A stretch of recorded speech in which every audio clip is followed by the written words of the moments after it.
reality will then shock you. Another shocking revelation here. The government voted against proposals made from the opposition senators for them to assist persons who were badly affected by Hurricane Melissa to rebuild their homes. And when we tell you, say the government not have no interest to help you build back any of the houses, them even with the narrow law that they have passed. Big up yourself, last song, big up yourself. Good to see you, my sweetheart. Long time I don't see you, good to see you, you know. Word is love. You know them people that try to sabotage my live stream, but it not gonna work. It not gonna work, you know. Not going to work. Let me see if it'll work now.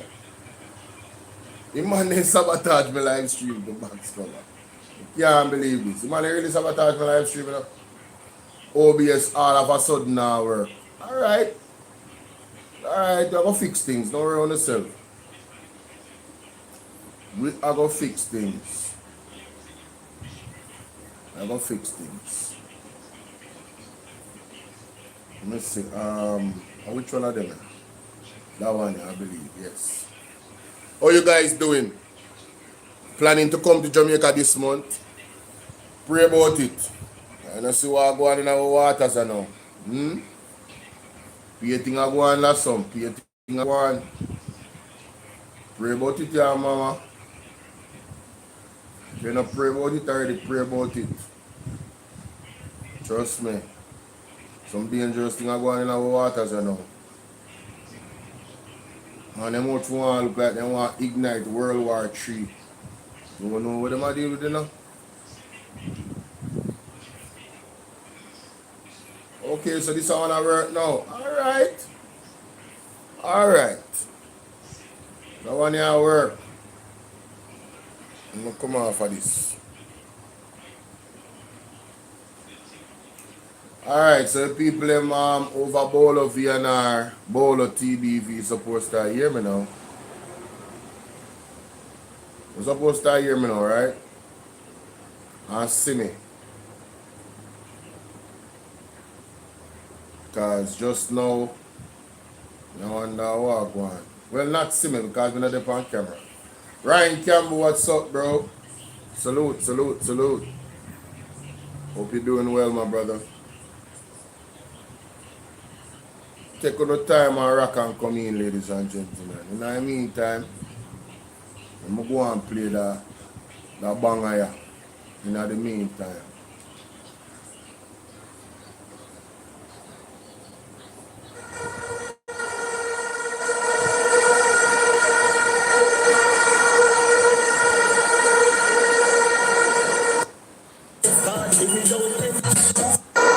Conference night. It look like after this thing's gonna change. So let the power fall on us. Let the power fall on us. Oh, let the power of heaven fall on us. Let the power fall on us. Yes. I'm going to stand on the protocols that have been observed because time is short. But I must pay respect to the leader of the People's National Party, Mark Jefferson Gold. And I have to big up my supporters from Northwest St. Catherine, but I will never forget the efforts of those in East Portland and my people from East Rural Center. But this speech might not make everybody happy. Because as far as I'm concerned, Jamaica is still a Christian country. We know that because the anthem is a prayer. And the PNP is still a Christian party. Because with steadfast assurance, God will look down. It means something to be a Christian country. Because we should live by the principles of Christianity. And it means something to be a Christian party because we should be guided by the principles of Christianity. And one such principle is that God is the Father And the Bible said, who among us, if our children ask for bread, will give them stone? If our children ask for fish, we'll give them serpent. Too many of our children are receiving stone and serpent from the Jamaica Labour Party.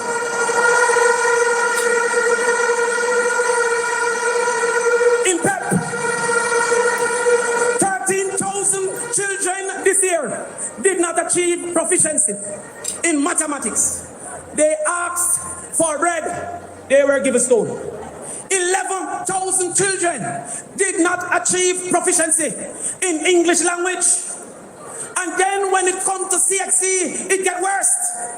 Because 18% of Jamaican children get 5 subjects, including maths and English. And then I hear that the Minister of Education is seeking a promotion. What can go so?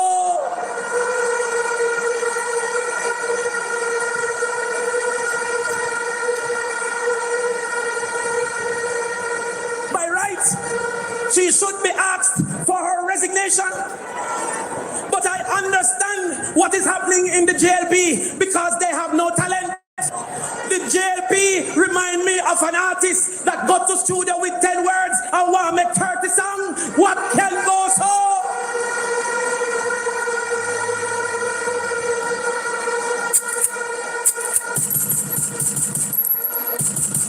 But we have found the stone heap, and we have found the serpent nest, and I guarantee that in 5 years after we take government, we will defeat Trinidad, we will defeat Barbados in CXC the same way we treat them in Carifta.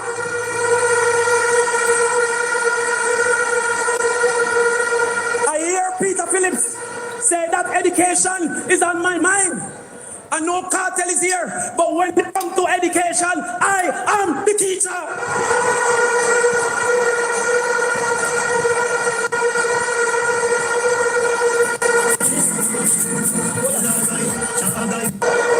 The first stone heap that must be mashed down is that of absenteeism. In the rural area, 37% absenteeism. And in the urban area, 18% absenteeism. The first thing we're going to do is make sure we have boarding facilities for at least 30% of our school population. And then we are going to give 1 meal per child in school. The JLP will quickly say, how can we afford it? But let me tell you something about afford. They say they can't afford 1 meal per child in school, but they will afford 3 meals per adult in prison. What can go so?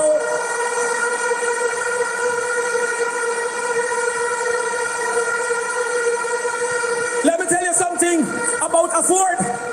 They will say they can't afford to board a child in school for 5 years, but they're planning a big investment in prison to board you with gun for 15 and with murder for 30.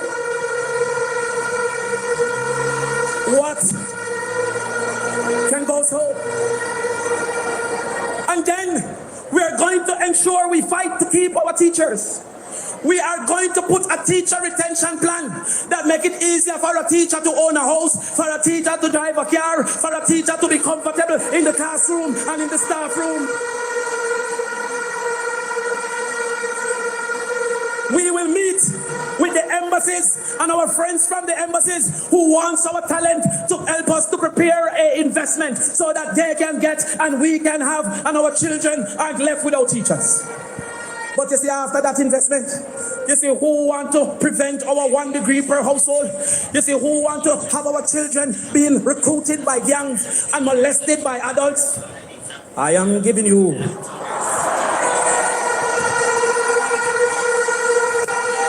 You see, after that investment, you see who encouraging our children into gambling and truancy and alcoholism. I am giving you a new day. Right, It's starting.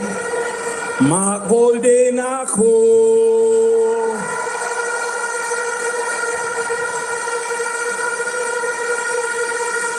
But comrades, I'm close because time is short. But But you see, I know in every family there's disagreements. But when you go out there to vote for your MP, you're not only voting for your MP, you're voting for a man like Mark Golden, who is trustworthy and honest.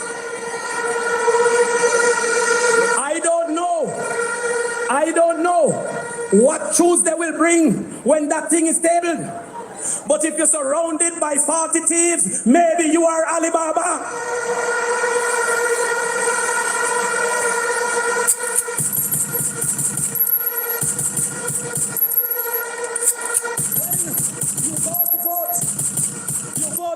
Not only for your MP, but a man like Alfred Dawes that promotes health over wealth.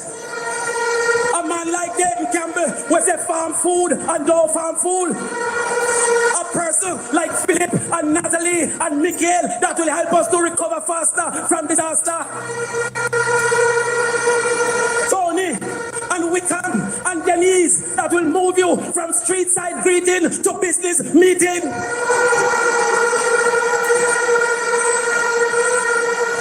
When you go out to vote in Region 1, Region 2, Region 3, Region 4, Region 5, and Region 6, you're voting to tell Fable, move our foot, make David come in, move your foot, Fable, move your foot.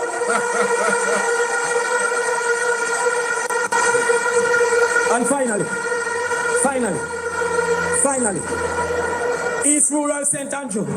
When you vote for my best friend from 7th grade, Patrick Peter King, you're voting to make the power fall on now. Let the power fall on now. Oh, let the power from heaven fall on now. Power to the people.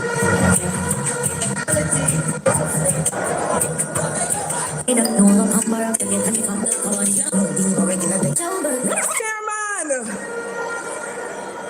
my leader, the general, our next Prime Minister of Jamaica, Comrade Mark Jefferson Golden.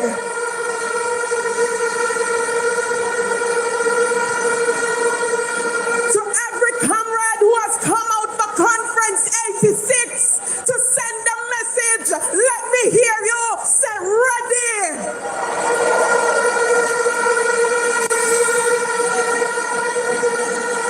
I want to use a moment to do two special things.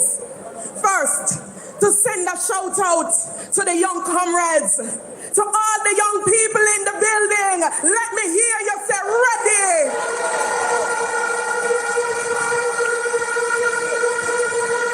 And to my comrades, my bonononos, the winds beneath my wings from Northwest St. Anne. Let me hear you say ready.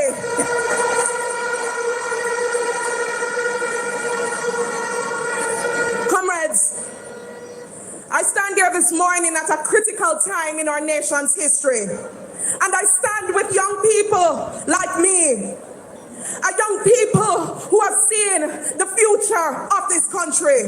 And that future is a future where the People's National Party is the next government. In that future, we see our next Prime Minister in Mark Jefferson Golden. And the young people here today are declaring that that future is bright. But comrades, as we stand here today, I have to confess that while I can see the light on the horizon, I can also see our present reality. The faces of my friends, of my brothers and sisters across the country. And what I see is pain. What I see is a frustration with the current state of things.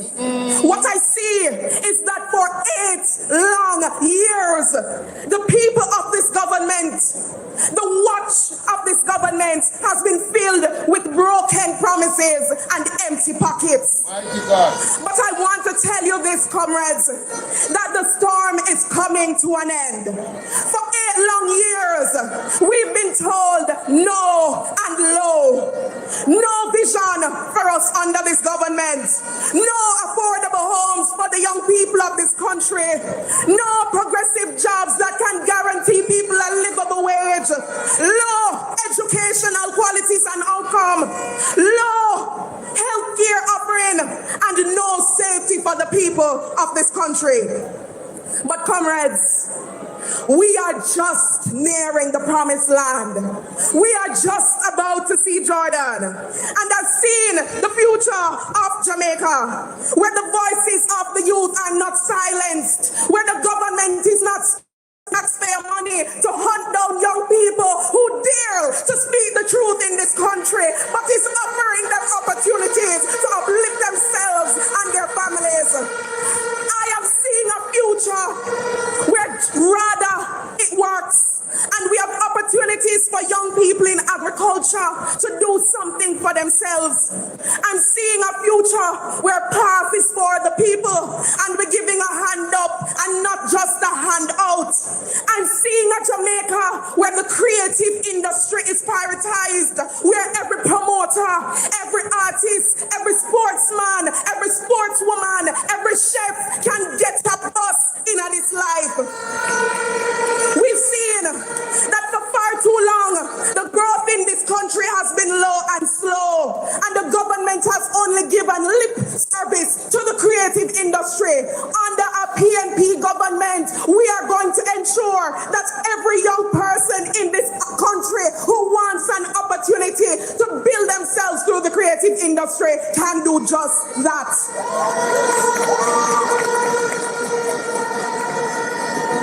Comrades, there is a vision, but who is going to lead us into the promised land? The one that can deliver the change that this country so desperately needs is Mark Golding. And under his leadership, we the young people, we are standing and we are ready to work with him to rebuild Jamaica for the people, by the people. That is how we are moving forward.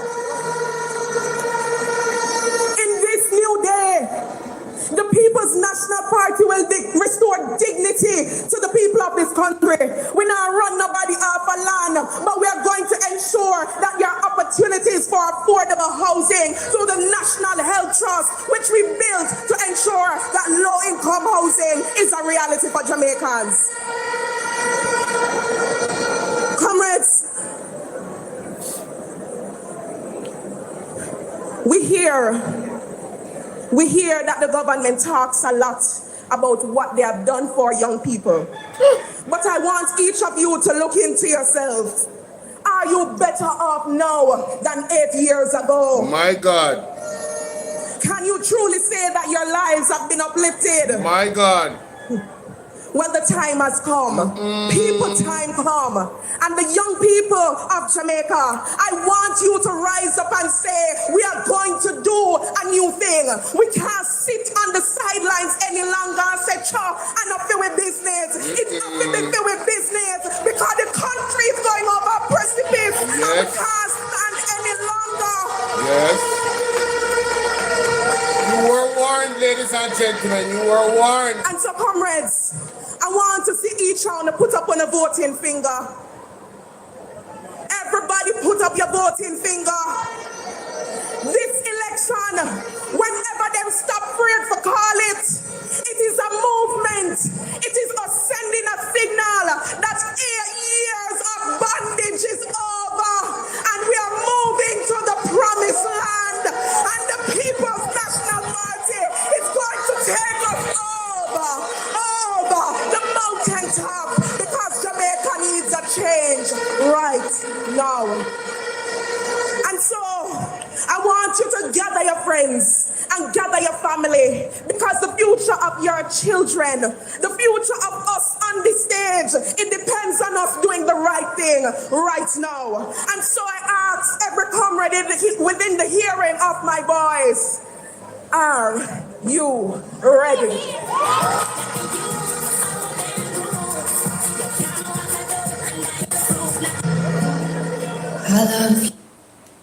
hey, me I tell you, say, that speech they relevant no more than ever.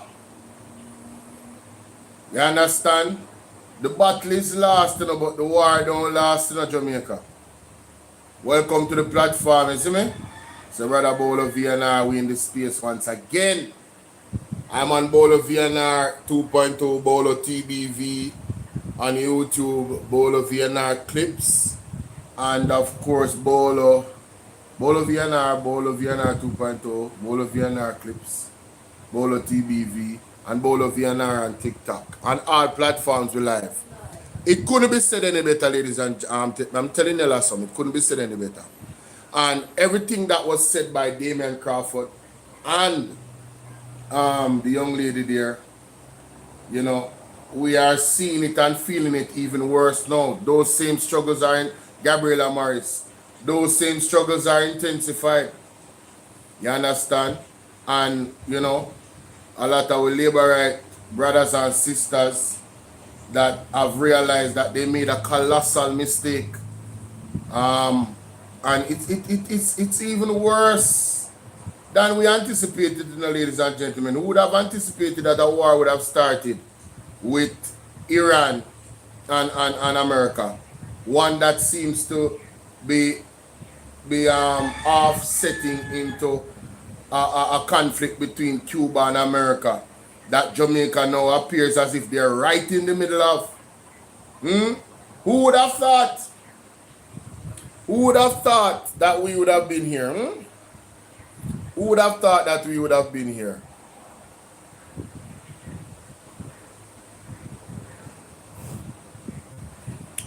Sorry about that. You just click off a while ago. I'm back. You guys are hearing me? Perfect. Ryan Campbell, how you doing, my brother? Bless up yourself. Ryan Campbell, hit the like button everywhere I'm going. Alright. Now, ladies and gentlemen. Wow, there's a lot for me to cover. You know, let me start off with the integrity boss. Let me start off there. Because like I said, there's a lot for me to cover. Let me start off with the integrity boss, right? And I'm happy to see the Patriots and the PMP come out in full force with the nasty attack from the young drunkard them of the JLP. Cause I don't know how much drunker you are, man. I can't even edit to me upset. You have some germs in them, man. Huh? Look on the good leader and I try to fabricate things and I spread doubt. One is nasty, man. One is an evil, diabolical, disgusting, disgraceful set of. I be a big up yourself. Zane, let me share my screen. I put out a video already, you know, so. I just want to show you. I will talk about what was said by by the way, tomorrow, Father God make sure say you may have to depend on for wait me, you know. Sometimes it work kind of overwhelming, but Miss Perkis, I cannot afford to miss this particular you know, this particular sectorial debate.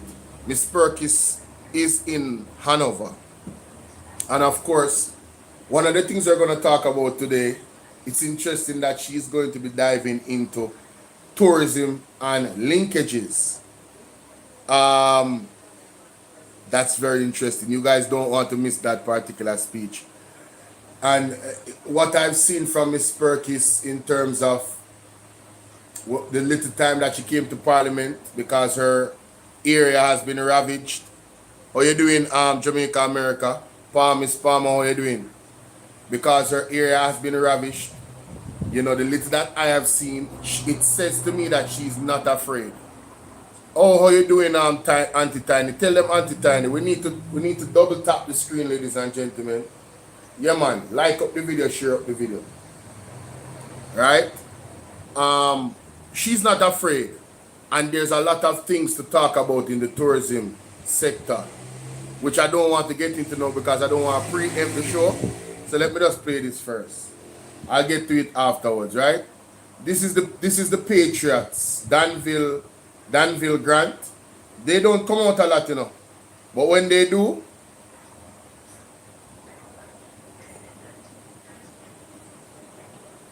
when the Patriots come out, they come out with solid statements. Listen to this. The following is a release from the People's National Party Media Unit. Mr. Golding has once again demonstrated that accountability is something to be embraced. We are now calling on young Jamaica to show the Jamaican people that their stated commitment to integrity extends beyond partisan politics, and to demand from the Prime Minister the same transparency they so eagerly sought from the leader of the opposition. Yes. Visit our website at pnp.org.jm. No, Jamaica. Like I said, this is the Patriots. They don't say much, but that is the core of it.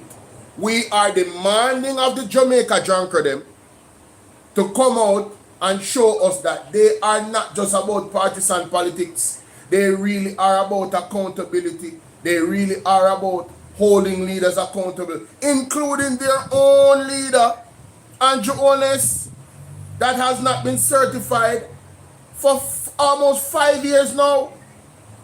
You understand? Where is the same energy? We are calling upon them, ladies and gentlemen, to come to the front of the class, right? And make sure that they keep that same energy. Because they ran out, right? Insinuating all type of thing in some article in the Gleaner and Our Today, right? Them run right out, you know. So we're calling on them. We're calling on them. Now, of course, Peter J. Ferguson is going to dive a little bit deeper.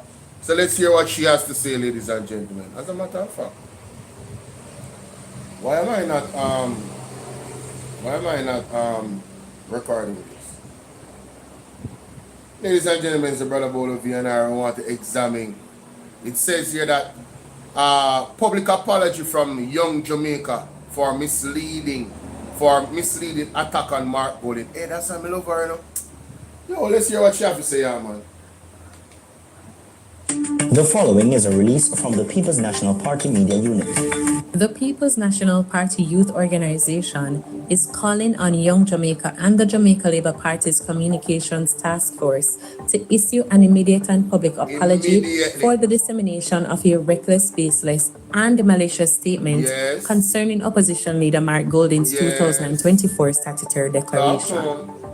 The PNPYO is deeply disturbed that this misinformation was sent to the media and disseminated to the wider public without even the basic level of research, verification, or due diligence being conducted. The PNPYO further notes that the certification by the Integrity Commission of opposition leader Mark Golding's 2024 statutory declaration was published in the Jamaica Gazette on May 26, 2026. More than a week before Young Jamaica's defamatory press release was issued. The Jamaica Gazette is the official state newspaper and a journal of record for the government of Jamaica and serves as the official medium through which such information is published to the public. Even the most basic level of due diligence would have revealed the facts before Young Jamaica chose to issue its statement. So I did not know that. Before Young Jamaica came out and put out the article, Mark Golding statutory declaration was gazetted. No man, sue them, Mr. Marky G. If they don't come out and publicly apologize, sue the hell out of them. Them out of that. Make an example out of them, Marky G. I know say you have a lot on your plate, but I know you can find on a top lawyer them where you know for just deal with the case. No man, them stink man, them out of order man. Let's continue. Them bright. Them bright. Public is therefore entitled to ask whether this was simply negligence or a deliberate attempt to tarnish the reputation of the leader of the opposition. Deliberate. We are proud to be led by a leader such as Mark Golding, Like and share, guys, please. whose statutory declarations have been certified by the Integrity Commission every year since he became a member of Parliament in 2017, including for the year ending December 31, 2024. The Prime Minister and the Minister with responsibility for information have repeatedly pledged to fight misinformation and correct falsehoods when they arise. This is their opportunity to prove that those commitments are more than talking points. If an apology to the leader of the opposition is not forthcoming, it will speak volumes about how seriously the JLP and its affiliates. Hey, me say, you see you? That's why I should get the big box, ladies and gentlemen. Dana Morris Dixon, we're calling you out. Dana Morris Dixon, that pledged to fight misinformation.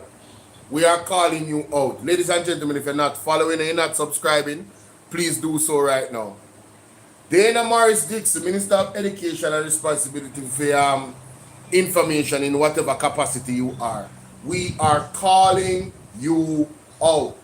If you guys don't swallow your pride and fix young drunker arm business and make them come out and loudly apologize to Mark Golding for spreading mischief and misinformation in regards to his statutory declaration without doing any real research. And this thing is a regular thing from them too, you know. And that we find out, you know. Over the years, they have been operating in this capacity. Right? So now, seeing as the JLP want to tell us that they are the standard of information and they are the only ones we should listen to. Well, we're not going to let this go, you know. We are not going to let this go. Only need to apologize to the integrity boss. The man even lose money in a 2024, $30+ million. And what alarms me is that the man is not the Prime Minister. So I don't understand why you guys are so zealously attacking his statutory declaration when he has a track record of being certified, but your leader for the last almost 5 years is not certified at all. And if you should go into the details of the report, it's quite damning.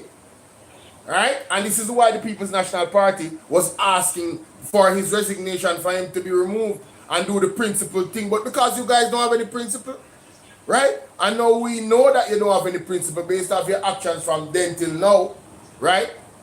We still is going to call on, we are going to call on you to have some shame, have some dignity, have some self-respect, and apologize to the leader of the opposition.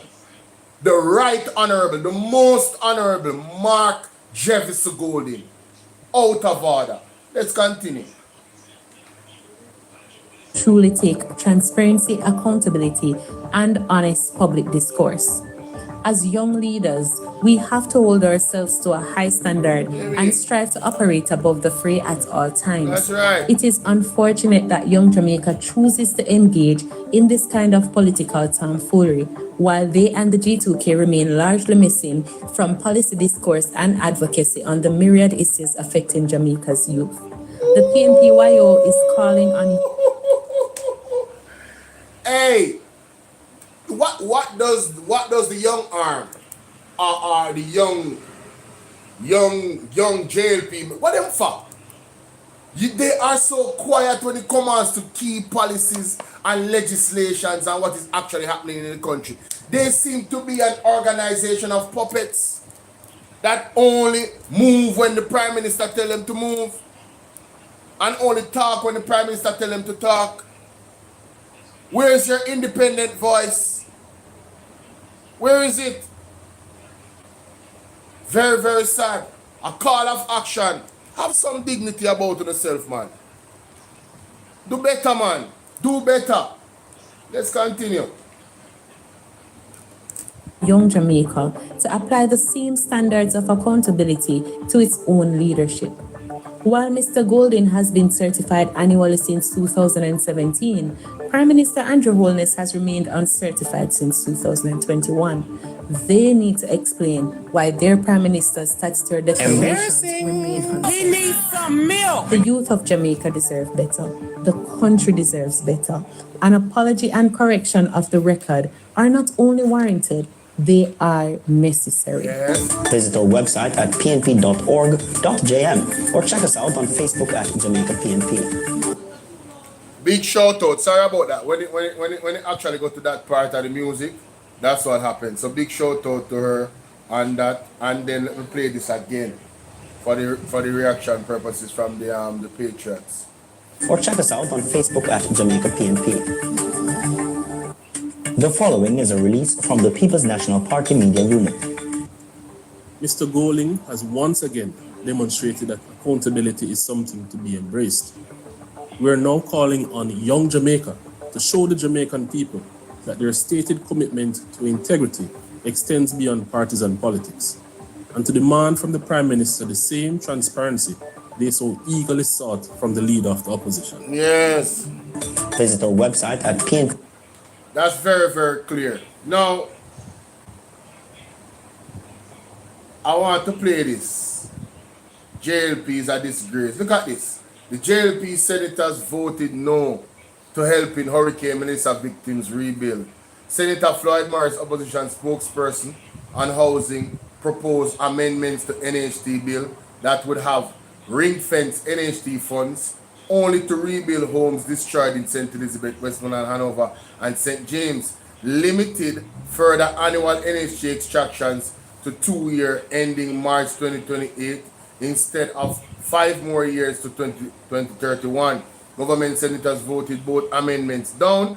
Again, over 20,000 homes destroyed, 70,000 Jamaicans still under tarpaulin. The government had the chance to act. They chose not to. Mighty God. For all the people in St. Elizabeth, Hanover, St. James, Westmoreland, and all the other areas that are displaced, homeless, I want you guys to remember this moment.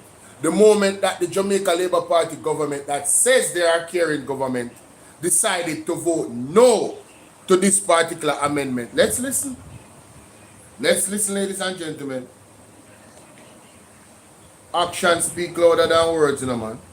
Amendments that I am. Morris? I have some amendments that I am proposing, and for in two, I would want to see us delete 2C, 2D, and 2E because Delete 2C, Yes. 2D, and E, yes? so that we would support for 2 years, which would end in 2028. And then I am going to be proposing a new 3. To clause 3? Yes, No, don't get there yet then. it's consequent on this. Okay. Yeah. I'm adding a new section 3, which would read, these funds should be specifically used to build houses for citizens who have been affected by Hurricane Melissa in the affected parishes. And the existing 3 would become 4, and therein we would change the date to March 2028.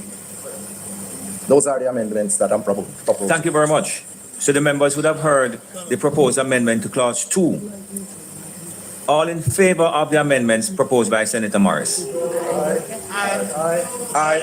Thank you very much. So 1 minute. There's So a the divide. noes have it. Divide? Yes. Yeah, are you serious, Senator Morris? Yeah, A divide? Yes. Madam Clerk? this is a proposal to build Madam house Clerk? for the people who are. Senator Brown, please. I'm just trying to clarify. Senator Morris? I have. So there you have it. The Jamaica Labour Party representatives did not hesitate to say no to helping 20,000 people that are displaced, that their house was destroyed, 70,000 Jamaicans that are still under tarpaulin. I just want that to sink in for the people out there that want to say that this is a good government and this is a caring government. Their actions speak for themselves. 100%.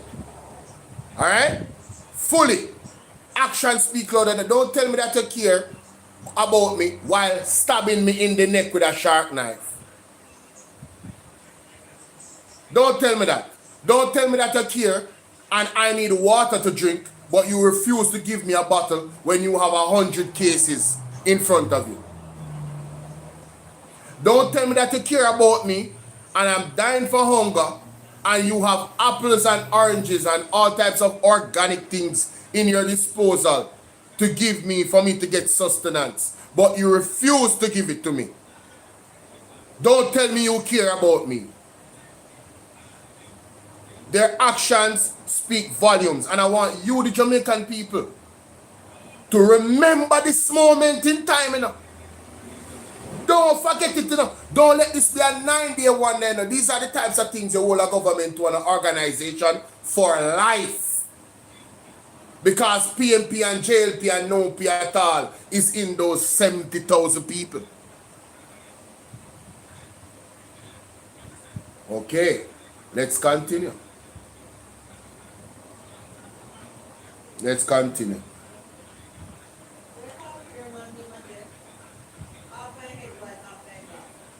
Pernell Charles Sr. People's National Party Media Unit. I'm calling on the Minister of Finance to explain why the government withdrew $500 million from the Financial Services Commission, which has caused a significant deterioration in its financial position, while the FSC is increasing the fees it charges to insurance companies. These increased fees will simply be passed on by the insurance companies to the end consumer, who will be burdened with higher premiums to insure their homes and their cars. These increased costs come at a time when consumers are burdened with weekly gas price increases and have seen the cost of food increase due to the government's own tax package. The minister must explain this decision, which has resulted in a deterioration in the FSC's financial position while imposing more costs on the Jamaican consumer. Visit our web. Now, ladies and gentlemen, thank God for the People's National Party, right? Or I would not know this unless I read it in the newspaper. So these people draw down 500 million from FSC, as regulator seeks, and the FSC in turn is seeking to charge the insurance companies more. Obviously, the insurance companies are going to charge their customers more. So you, the regular citizen, you remember when they said no new taxes? Oh, they are finding ways to bleed you guys of money. The government is finding ways of bleeding you, the regular citizens' money. Meanwhile, their family members that own and very wealthy is going to benefit from NARA significantly. Oh, we're going to get involved. We're going to get into that. Let me know what you guys think in the comment section, ladies and gentlemen. That's the next topic. We're going to get into that. That's what we're going to get into. Mighty God. You know, like and share this video, ladies and gentlemen. Now, let's get to this. So, ladies and gentlemen, our leader, Mark Golding, the integrity boss, put out a video in regards to NARA. Let's listen to what he has to say. And then I'm going to dive into more where NARA is concerned, all right? Let's listen to this. Greetings. Today I want to say something about NARA, the National Reconstruction and Resilience Authority, which was passed as legislation in both houses of Parliament a couple of weeks ago. The opposition had opposed the legislation in its current form, as we made very clear, not because we're against trying to expedite projects and national development, but because this entity is being set up, she's going to have control over the spending of billions and billions of dollars of resources. But the way in which it was being set up lacked basic norms about accountability. So the only person that the legislation contemplates expressly is a CEO who's appointed by the Prime Minister as the minister responsible for NARA, and there's no board of directors in place to provide oversight over the decisions and operations of the entity itself. This is a public body being created by statute with no public board. It's an aberration, And we think it's a major flaw in the design of this legislation, given the importance of the functions and the level of resources over which NARA will have control. It's unfortunate that the Prime Minister has recently been saying things that the entities within our society that have raised concerns about that issue and other issues, because there are other issues affecting this legislation, are somehow motivated by some adverse or malicious intent, as if they're politically motivated in pointing out the weaknesses in the legislation. The reality is that the NARA legislation is problematic in its current form and needs to be amended. A board needs to be appointed. This committee that they're seeking to establish, which they call JAMROC, is not mentioned in the legislation. The legislation doesn't even facilitate the sharing of information with JAMROC by NARA. The powers that are given to NARA and to the minister, who is the PM, to issue directions to public bodies that are responsible for regulating projects, stepping in to take over the decision-making process and vary it as the government may see fit at a given point in time, with no transparency around those decisions, no need to publish them. The reports aren't being sent to Parliament to be invigilated by a committee of the whole House, as is done for Bank of Jamaica now. These are structural flaws that should be corrected. But it's very unfortunate when you see a Prime Minister impugning motives, negative motives, to persons who are standing up as citizens of the country on a matter of grave concern and raising their voices to see improvements to the legislation. It's a red flag that something is fundamentally wrong with what is happening. And that is what I wanted to share with you today. So you might ask, what is Mark Bowling talking about? Florence. It is really real, Florence. It's really real. Good afternoon to you. Good afternoon. It's really real. The Jamaica Labour Party organization is an absolute disgrace. I'm not talking about partially a disgrace. No. I'm talking about a absolute 100% back of the class, nepotism, cronyism, political, not political, economical vultures. I mean, every single negative, everything to do with holding down poor people. That is the Jamaica Labour Party. And I have no apology to give. I am speaking 100% facts based off their own actions, ladies and gentlemen. So you heard Mark Bowling talk about NARA. There are some interesting things about NARA, you know, ladies and gentlemen. Some very interesting things I have to tell you. Is the connections. I read an article the other day on this platform. It has to do with the CEO. It is alleged, ladies and gentlemen, that the CEO is Andrew Holness's cousin. No, it is not alleged that the CEO is married to the Hensel daughter. What's your name? Justin Hensel. I have Jason Hensel that is connected to Treasure Beach, that is connected to the tourism minister, that is connected to Fly Green, that is a part of the Treasure Beach. Then there's another brother there that is a part of the same Treasure Beach body in terms of the football team. And it's alleged that he is being molded to go up against Zuleika Jess. All of the comrades them in St. Elizabeth. Understand that you are in a battle for your sovereignty, for your freedom, for your land, and for your growth in any capacity where wealth is concerned. You are in a fight for your life. And Zuleika Jess, God did not make any mistake that Zuleika Jess was put. I mean, a big, massive shout out to Mark Bowling. A huge, massive shout out to God for giving Mark Bowling the wisdom to put Zuleika Jess in position. God is just orchestrating, ladies and gentlemen.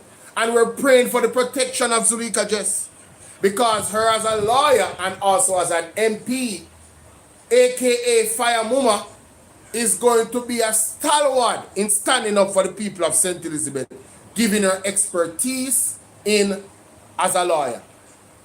Because I'm telling you, a lot of court cases is going to drop, You understand? A lot of court cases is going to drop. When you look at the connection between the Henzels and then the CEO is married to the daughter, then hold on. He's the CEO of NARA, and NARA is putting out all of these contracts. You ever hear something called pillow talk? What would stop him, outside of Andrew Honest, from directing contracts towards his wife's family? And we're going to ask the question because it needs to be asked. What would stop him, ladies and gentlemen, from directing funds to his wife's family? They have clearly showed their intention of expansion, right? And I want to say this to the people of Jamaica. Why are you guys so comfortable? Why are you guys so comfortable? I don't understand how you guys just sit down. You're in the belly of the beast in terms of in St. Elizabeth. When Andrew Honest went on the helicopter, Andrew Honest didn't stop in Westmoreland. He made some cacamone excuse about him couldn't find nowhere for land. But he declared St. Elizabeth ground zero. Very interesting. Very interesting, ladies and gentlemen. You understand? And this is not an argument that I formulated. I want to shout out my colleagues that are out there, the Dre Bryans, the Andre Stevens, you understand? The Wayne Lone Sons, the Annie Isabel Roses, right? And one of our newly independent ones, Ishmael, a brother of Partnership TV, you understand? For his deep dive analysis, right? And also Alvaro, big up Alvaro on TikTok. Alvaro has been on it. Alvaro has been on it, ladies and gentlemen. So I am asking the question, what in God's green earth would stop them? And as a matter of fact, they have shown intent, ladies. I want to play something for you. They have shown us clear intent that they indeed plan to do big things in St. Elizabeth and Treasure Beach. Recently, the Prime Minister was talking about moving the people from Parity because they won't be able to live there. I want to ask the question, ladies and gentlemen. If the people are not able to live at Parity, how comes they can be able to invest in that area? Yes. What is happening here? How comes they are able to invest in the area to the point where they have these big grand plans? So you guys don't have enough money where NARA is concerned to make sure that the people stay in the positions that they are. It's not prudent for you to spend our money on us, but it's prudent for you to spend our money on some private investor for them to further their wealth, but not to protect the people of Jamaica in terms of this is where they live, right? But you see, I am upset, but at the same time I'm contented, ladies and gentlemen, because the declaration from the man of God, thus saith the Lord, is that anything they build, God is going to mash it down. He's going to mash it up. Anything they build, God is going to mash it up because they are being strategic in displacing the poorer class of Jamaica so their wealthy friends and families can get rich. Thus saith the Lord. They're being strategic. Let's listen to this. Shouldn't leave aviation before I talk about Lionel Bencham, because I know that it is a matter of local interest. Listen to this. And whilst I cannot give you all the details on that today, We are sure you can't give us all the details today, but you have it. Let's continue. I certainly have been inspired by my conversation with Jason this morning. You mean Jason Hensel? You are inspired by his conversations. I wish I was a fly on the wall when they had that conversation. What did Jason do? Did Jason tell you that, you know, hey, listen, we're all going to make some good money? Is that what Jason told you? The small group of you, listen, we're all going to make some good money. This is going to be amazing. Rubbing your fingers. I'm just asking. I wish I was a fly on the wall when they had that conversation, ladies and gentlemen. Celine, how you doing? Yes, rain is falling, cats and dogs in East Portland. And the potential for it, and is to give me some data, which he has. And I'll definitely move that forward.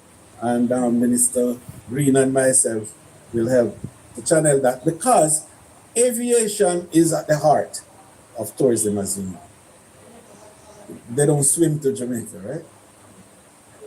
And 97% of the transport of the world is by air. So aviation is critical to us. So back to the point now of how NARA is going to insert itself into the new tourism that we're talking about. So Jason Hensel, his family owned Treasure Beach, you know, St. Elizabeth. How NARA is going to insert itself. And then the husband of his sister is the CEO of NARA. What a family business. Some unknown Libra. What a family business we have uncovered, ladies and gentlemen. What a bangarang. This is a field. This is a manure. This is a area of filth that is ripe for corruption. If you should plant the seed of corruption in this filth, it shall grow like a tall tree. What a bangarang. Just look at the dots. His sister married to Mr. Anderson. Mr. Anderson is allegedly Andrew Warner's cousin. The tourism minister, Floyd Green, active in a St. Elizabeth. The people in a party being displaced and removed. And then some type of tourism development is happening. Mighty God. Ladies and gentlemen, if you realize under this government, everywhere where there's the coastline and there's beaches, they are locking it off. Locking it off. All over the island. And that's not hearsay. All over the island. The amount of court cases in East Portland. Zane, where Daryl Vaz and his family them have property right. So I'm go there one time and I see him, you know, way back in ID, you know, upon him porch, him and his wife and them. You know, them time them never listen to politics. Right? I went there once and I saw them. And I went to the Goat Island and everything. We see him. That was the closest I ever got to Daryl Vaz. You understand? That same area there with Blue Lagoon there? Yes. The people them now can't access it. A big problem. That's why them didn't want his wife win again, because it's vast land. Jamaica, are you seeing the connections? All these friends of the government and family members, and where our money is going that we have to go pay back. But they voted in Parliament to not make the NHT money where we contribute mandatorily to help the people who are homeless. What a wicked, evil, bastard government. Huh? Talking about their caring government. And people come on in that. That's why I have no tolerance to no labor right in my comment section. It is too blatant and too clear. Them don't even care about Uno. Uno is nobody. If you not get one Well, I don't know how much them are paying if you come online, if you come chat foolishness. If you not get 100 US a week, you still not getting no money. These people are controlling billions and trillions of dollars towards their friends for them to stay wealthy while you get crumbs to sell out your own people and misguide them. Right? Direct them into hell for them to not own anything, only a few owning it. That's what capitalism is, you know. A few being wealthy and standing on the backs of the poor. Some of them like are worse than the JLP MP them, you know. Some of them worse than the JLP MP them. Worse. You have no soul. You is total sellouts. You led by money. Nobody now pay me to do this. Nobody now say, Bolo, go ahead, put this narrative out there. I look at the information and I think for myself. And I am grieving, ladies and gentlemen, to see that these people are clearly showing you their intent. And there's no outrage. Where's the independent journalists? We're on the next one too. We stay quiet. You guys don't see any problem with Henzels. I'm married to Mr. Anderson, being a close friend or a cousin of Andrew Owens. And then Andrew create Nara that give him all of these sweeping powers to challenge all and overturn all of the regulated authorities that is in Jamaica. And oh, by the way, they will not go to prison because they are indemnified. Mighty God. When is the Jamaican people going to wake up and rise up? Yo, man, I tell you, man. Because it is creating the infrastructure that is required. I was extremely pleased. It insert itself into the new. So aviation is critical to us. So back to the point now of how NARA is going to insert itself into the new tourism that we're talking about. Because it is creating the infrastructure that is required. I was extremely pleased that Minister Bartlett mentioned. That is Jason Hensel, the brother of Justin Hensel, the wife of Anthony Anderson, CEO of NARA. And he's very pleased, ladies and gentlemen, about Minister Bartlett's support for upgrading Lionel Denham aerodrome. And where's the money coming from? NARA.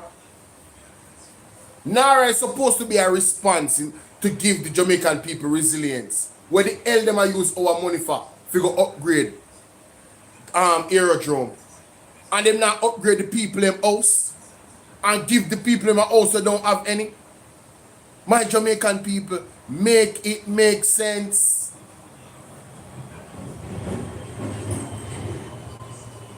We need justice. This is what Zulika just was talking about. We need justice. Hear them something here? The importance of upgrading Lionel Denham. Because it insert itself into the new tourism that we're talking about. Because it is creating the infrastructure that is required. I was extremely pleased that Minister Bartlett mentioned the importance of upgrading Lionel Denham aerodrome. We've been operating Lionel Denham since 2010 as a private airstrip, and we are looking forward to this public-private partnership, which will see a $2.9 million investment to widen it, lengthen it, put up a new fence and a terminal building. We know that it will make a tremendous $2.9 million investment. Meanwhile, people live on that appalling.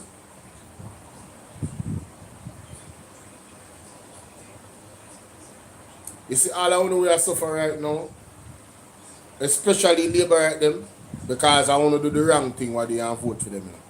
You see, all I know we are suffering right now, me not try Me not try put you down and rubbing salt in a wound. But me ask you, don't make a mistake again. Don't ever vote for it. You must remember these moments. Do not ever vote for the Labour at them again. Don't accept nothing from them, no water. In our greatest time of need. The drunkard them want to vote for has been absent. And what have they done? They are serving up the money that them benefit from because of Hurricane Melissa through your suffering, through your loss. They got that money. And what are they doing with it? Giving it to their families and their friends. You must remember this moment. You must never vote for the Jamaica Labour Party ever again. And I say that without fear or favor. Uno suffer, uno know the suffering. Uno don't want to come out and talk. And uno don't want to come on the media. Because one, some are afraid, and some are uno know say some of the PNP them go bash you know. And use uno as an example, me not bash you know. I am giving you a warning. Learn from this. Learn from this.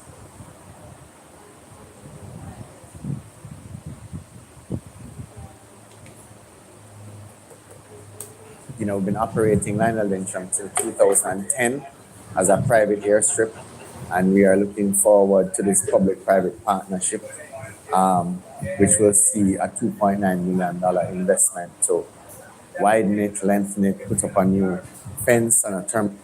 Hold on there. It have to be 2.9 million US. 2.9 million Jamaican dollar can't do so much. So much something we might talk about.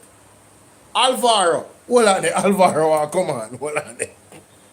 Alvaro, come talk to me. Well, let me play this first and then you talk to me. Let me play out to your side. But that $2.9 million we might talk about, I can't Jamaican. I must US. It have to be US. Terminal building. We know that it will need an airstrip, and we are looking forward to this public-private partnership, which will see a $2.9 million investment to widen it, lengthen it, put up a new fence and a terminal building.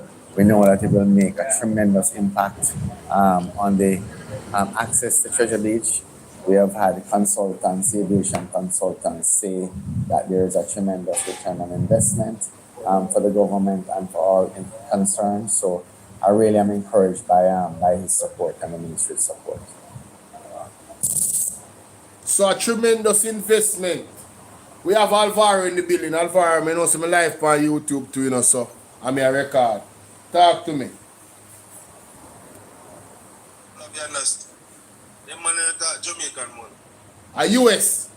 A US money It have to be US. Because when I talk about widen strip and building and fencing and one bag of something, it have to be US. So that's our 2.9 million that our 3 times 150 that's almost $460 million. But the same thing is around with that. People are blindsided and not understand what this man said. In the following clip, there's another clip where Bartlett say something said. The investment to them will make the small players them start cry already because they don't see them more benefit. There is no benefit for them. Anybody know Treasure Beach here? A lot of Airbnb type of business they know, but a small man them. I don't like them big boys you know. Oh, so the small one them all cry because Ed Bartlett mentioned the 3.0 tourism plan, which will get rid of the Airbnb people. But remember, so they tax them what they are in the budget. They put this new tax plan, look at Airbnb them. Mighty God. Which is more tax than where the rest of them man they pay.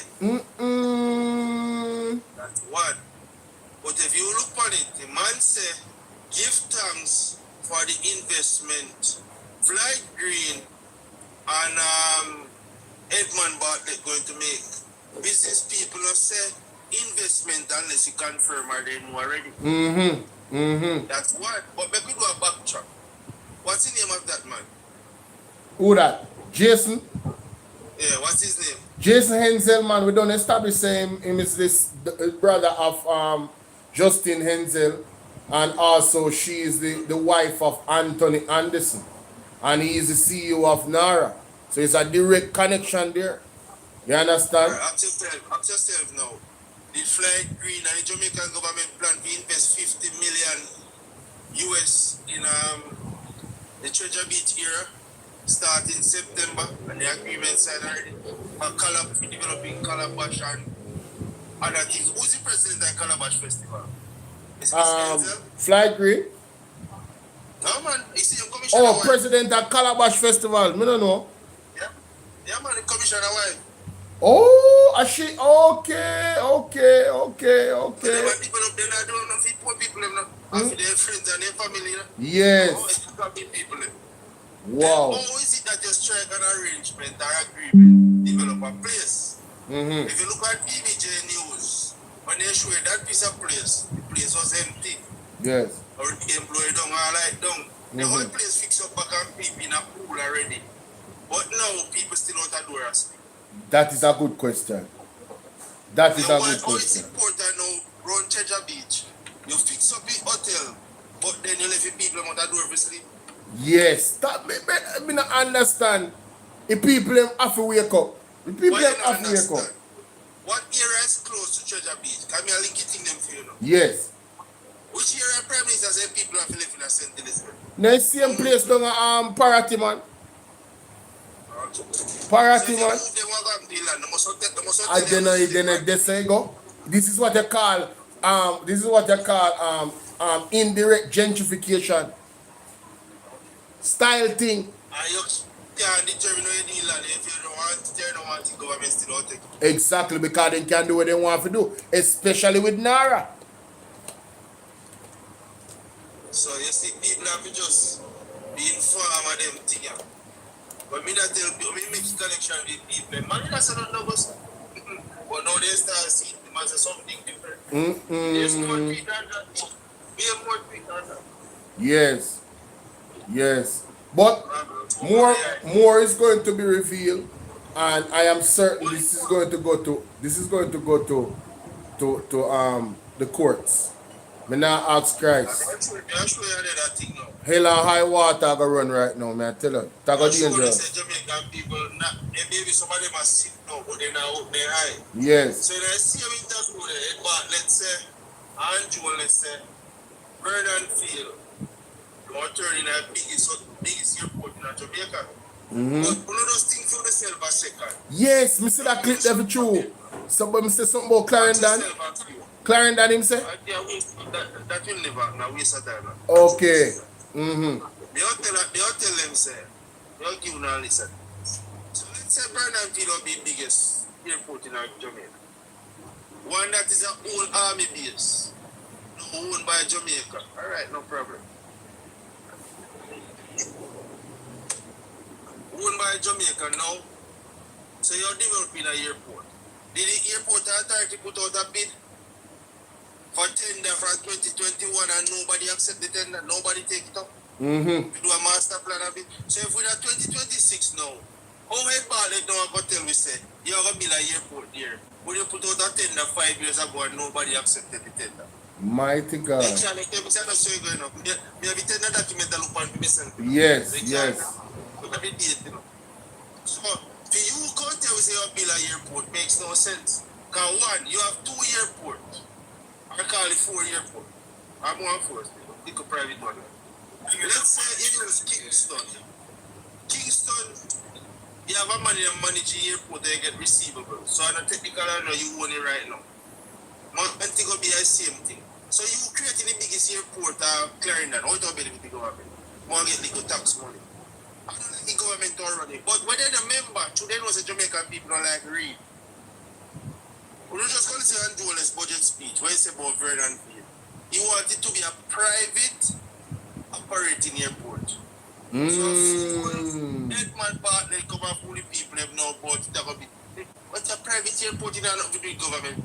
The private man pay tax and then do them at home. You don't have to do it government. Right. So now you just read them in the people now before the airport authority. You know see airport authority announce a bid. They secure money, yes. They secure budget for the tender for 2021 December. Nobody no accept the bid, so you tell people say you have to build the airport. When Wow. you can't build 2 clinics, you can't build 2 clinics, and clinics have to build an airport. That is true.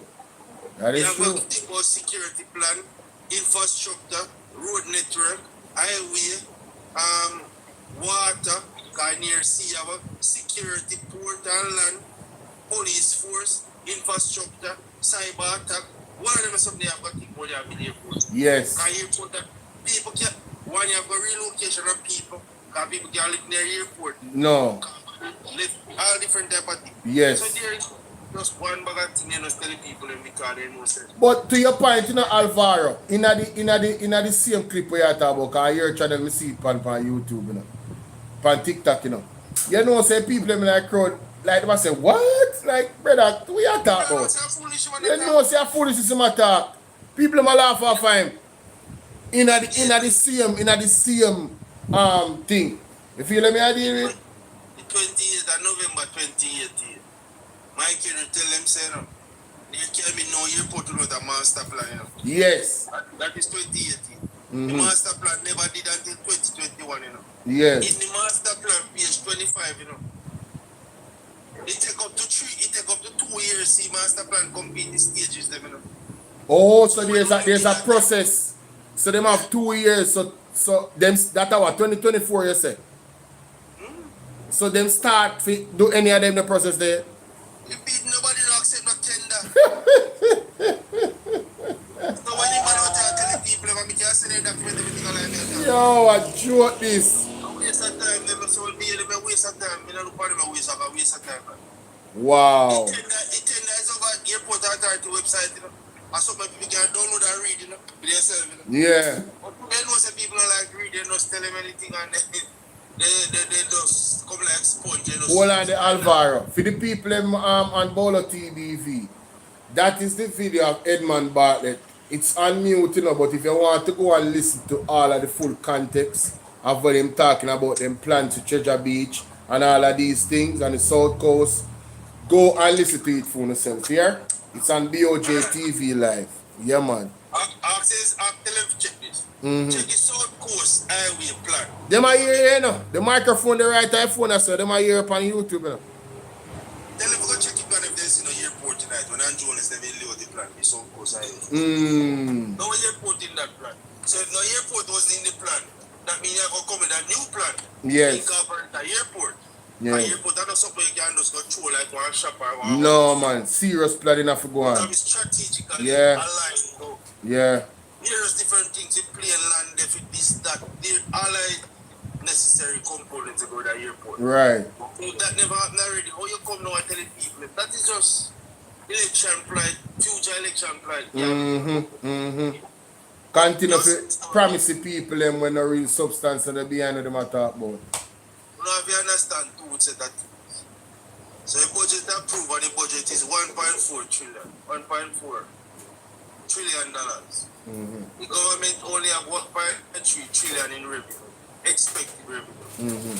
The budget shot $103 billion. You hear government on TV and tell how they're going to raise the money? No, they not tell me that. And that's a fact because when I listen to Rasta them and I talk about that same something there. That's a fact. That's a fact. If you go by BOJ, the information by Ministry of Finance, but then give people them little ticking things are little sweetie. The sweet name and the end does run upon them and chat about the substance of the argument. Just like how people come and tell us, them have enough money to sustain anything we are going to Middle East. Madness. But no iron bars until we conserve. That Yes. makes sense to you. Madness. Absolute madness, my general. Or if you conserve something you can't control.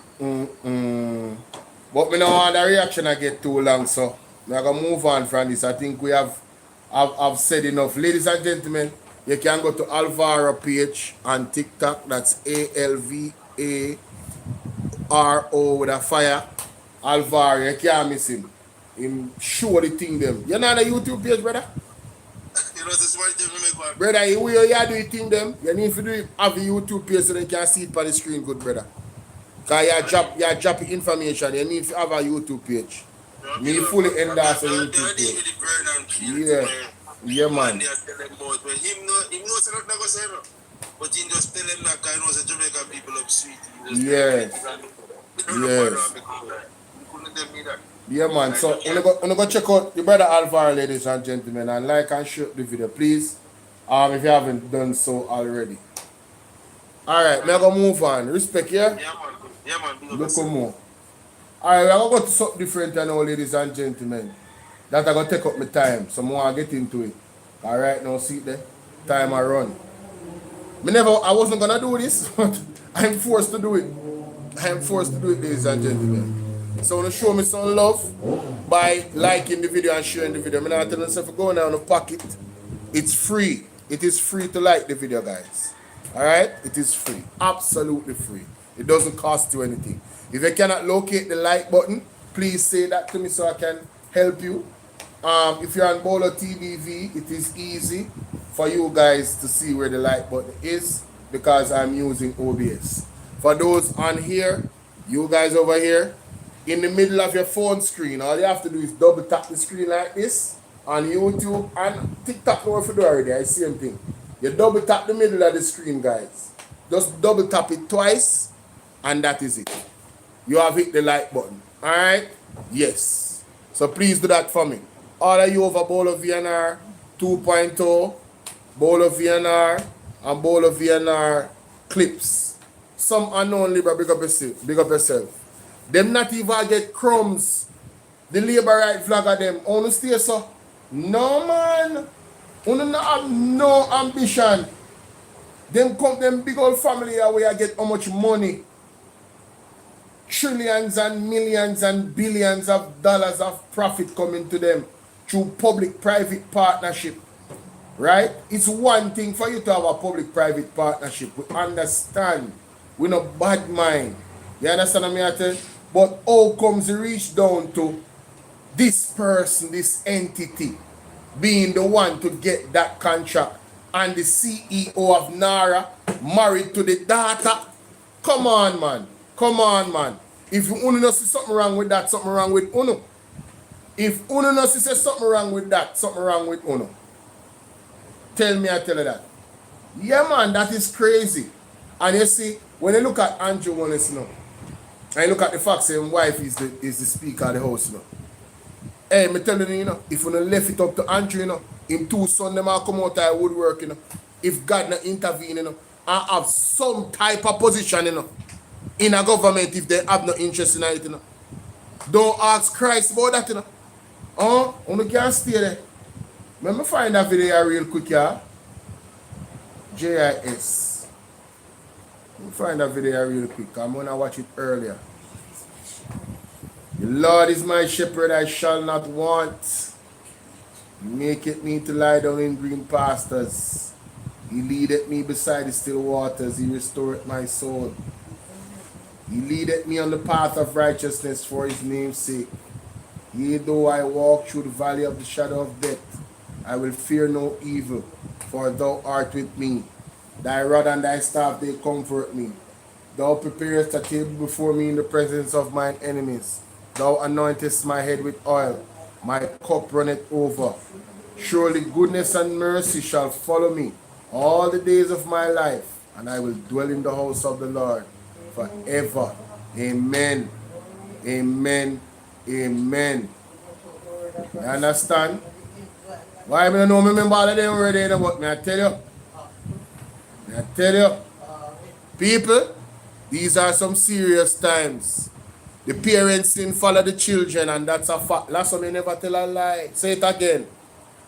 The parents didn't follow the children. My mother tell me that from very, very young. My mother said, listen, when I have when I start walk power, chalk line.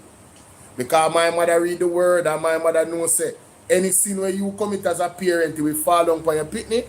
And my mother love we so much. And she love God more that she don't want to fall down upon we. Okay, you remember good? That may I tell you, and that's a fact. My mother teach me that from very, very young. My mother teach me that. So we have to know what I do. If you even when I live one life of sin in the early part of your days, when you start off picnic, you better start tread very, very softly. Yes, man. If you love your picnic, start tread very, very softly. Colleen, what's up? Yeah, may I tell you, on a joke.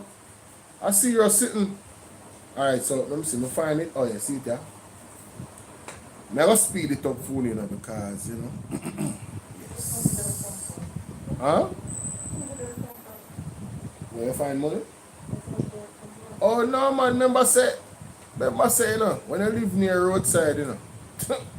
And the man them drive past and rake up everything, you know a problem, so you can't do nothing about that. The dust, me tell people all the while, dirt is in the air. You can never get rid of it. It's always present. There's a whole nother world, you know, under the thing there, you know. And when you see yourself with the naked eye, there's a whole nother world in front of you. Microbes and fungi and all type of thing. Yes, so see it here. I have it ready, man. Bolo, ready, Bolo. Some of I search for video, ladies and gentlemen, and I have a video ready. I can't believe this. I search for video, you know. I'm have the video ready.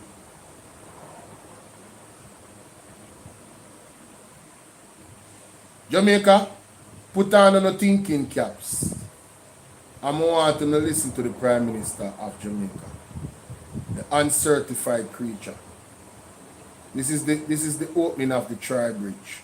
I did a video about the people in the area and their response to this grand ceremony.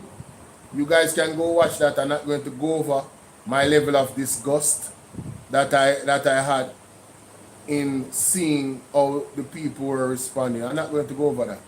Well, let's get into this, ladies and gentlemen.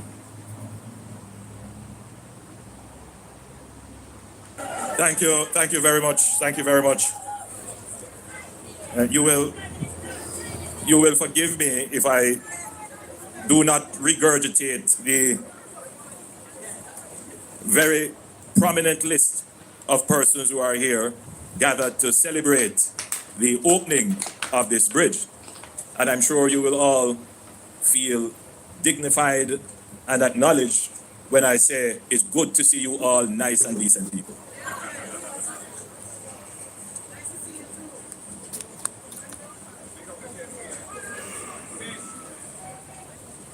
Today, we gather to celebrate the opening of a bridge. But in truth, we are celebrating something much greater than a bridge. We are celebrating reconnection. We are celebrating resilience. We are celebrating the triumph of persistence over delay. For the people of this area, the Troy Bridge is not simply a physical structure. It is part of the history of this community and part of the story of Jamaica itself. All right, so I am what? I am an hour and 25 minutes in my live stream. I have a lot of people watching me over here, and a lot of likes is not there. All right, so I'm going to help you now. You see at the top of the screen here, guys, Bolo VNR clips. See right here, so? There is a thumbs up symbol. All you have to do is press the thumbs up symbol to hit the like button. So if you are a supporter of the platform, please hit the like button here, sir. Thanks. Please, right now. We need to get the likes up. This is ridiculous at this point. Too much people watching and not liking the video. You can't be here just watching. You're not donating. You're not typing. You're just a monitoring spirit. And you're not hitting the like button. Come on, man. Ain't no way, bro. Ain't no way. I feel very uncomfortable with people watching me and not participating in any capacity. Yeah, I feel very uncomfortable. On YouTube, it's only one time I need to hit the like button. One time. Simple. One time I hit the like button. See there? Right here as well, guys, on Bolo VNR 2.0. All you need to do is hit the like button one time. What is so hard about that? Let me see on Bolo VNR, Bolo TBV. Unique, what's up? Unique feels dignified when these wicked criminals suffer them for years celebrating corruption. Mighty God. I'm telling you, my brother. For the people on Bolo TVV, I don't know. Let me see how much light is over there. Let me see how much light is over here, sir. We have little over 100 people watching. 58 likes. We need to get to 100 likes over here, sir, guys. We need to get to 100 likes over here, sir. No, man, this is bad, man. I can't believe this. I cannot believe this. Look at that. Look how much likes compared to people I'm watching on TikTok. Can I get 50k likes? Yo, no. I feel like any life. I not tell no lie. I don't feel like go through this, you know. I need the likes them up, ladies and gentlemen, before I continue. Real talk. I not tell no lie. I need the likes them up. This is not right. This is not right. I put a unique. I gonna make a yeah, me know say the real ones them hit the like button as them log in. I'm gonna make you a moderator, bro. This is crazy. No man, this is bad for you, man. I so much monitor, I so much labor right to watch me. More labor right to watch me than comrade. More labor rights watching me. And if you don't subscribe, you can't type in my chat, you know, on YouTube, you know. If you're not a subscriber, you cannot type in my chat. Mooney B, what's up? Mooney Ben, what's up?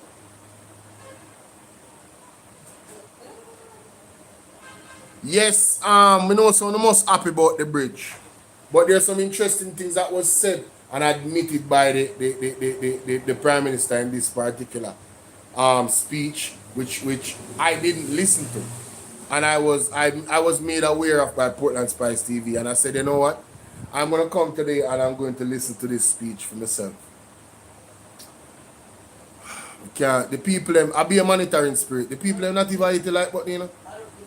Mighty God, I can't believe this. All me I talk to them, the man then don't not check. No, nobody no hit the like button from when me talk right there, so. 1 and 2 person hit the like button right here, so. Andrea Burke, what's up? Big up yourself. Yes, that I be a monitoring spirit to watch me. Look at devil them. Look at demon them from the Jamaica Labour Party. A witchcraft worker them. Come on and hold on my life. You see that on the like up your life or on the left, you know? Me nah say nothing more till you don't like up your life. Me serious. Me nah go no further till you don't like up the life. So you can stay there, go and watch and not like up the life. Me need to see the likes them up. Me can't do this all day. Me nah have to say nothing more, you know? You remember good. Corrupt government cannot liberate the people. If the head of the stream is corrupt, the entire river will be also. Something not right, my wisdom warriors. Something is not right. Tell you about them. Don't ever believe that a politician is a leader. Don't ever believe that. Because the system that we have produces politicians. It doesn't produce leaders. And so you can have a politician who knows nothing about leadership and he's leading you. Politicians are concerned about the next election. That's all they're interested in. That's why they cannot be leaders. But leaders are different. Leaders are concerned about the next generation.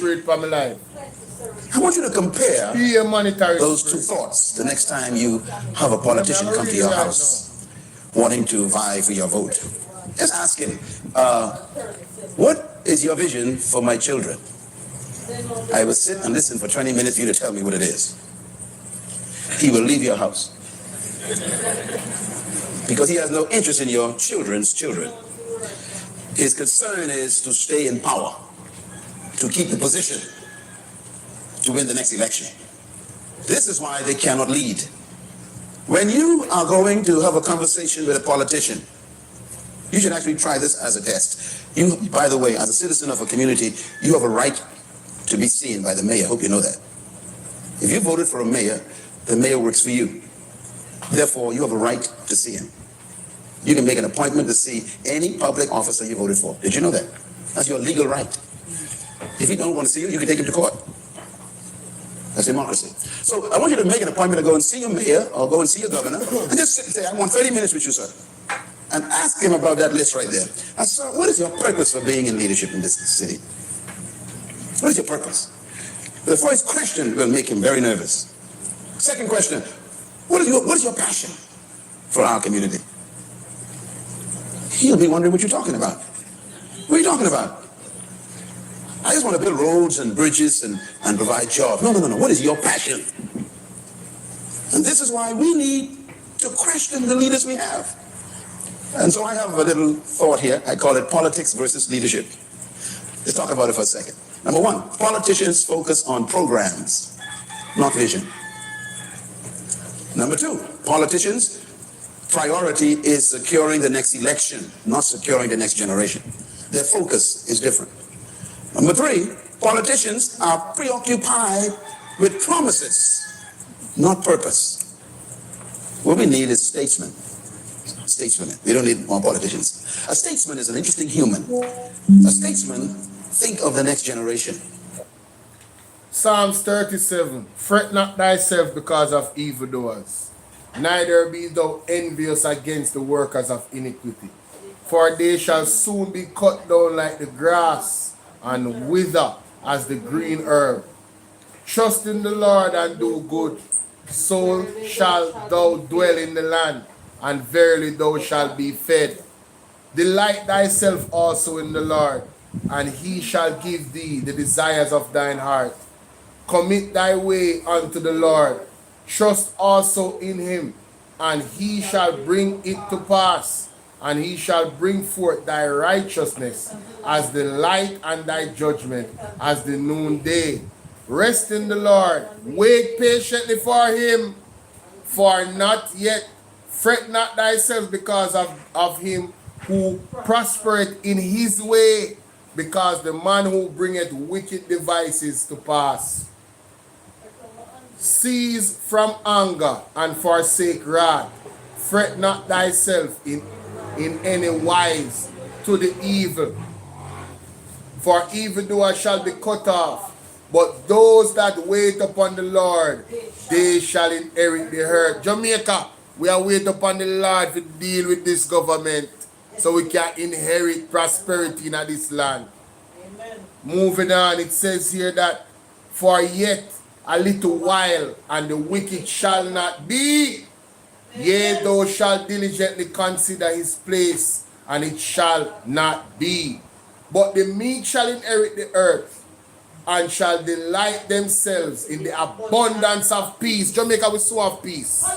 We so have peace. The wicked them soon move. God soon move them. God soon move them, Jamaica. Clean sweep. The Lord shall laugh at him. Mighty God. The Lord shall laugh at him, for he see that his day is coming. The wicked have drawn out the sword and have bent their bow to cast down the poor and needy and slay such as to be of upright conversation. That is exactly what is happening in Jamaica right now. Their sword shall enter into their own hearts. They are going to unalive themselves, Jamaica. And their bow shall be broken. They are going to be their own destruction.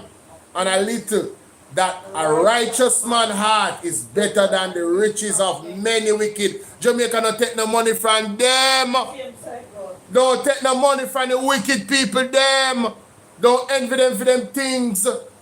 You understand? For the arms of the wicked shall be broken, but the Lord upholdeth the righteous. The Lord knoweth the days of the upright, and their inheritance shall be forever. They shall not be ashamed in the evil time. In the days of famine they shall be satisfied.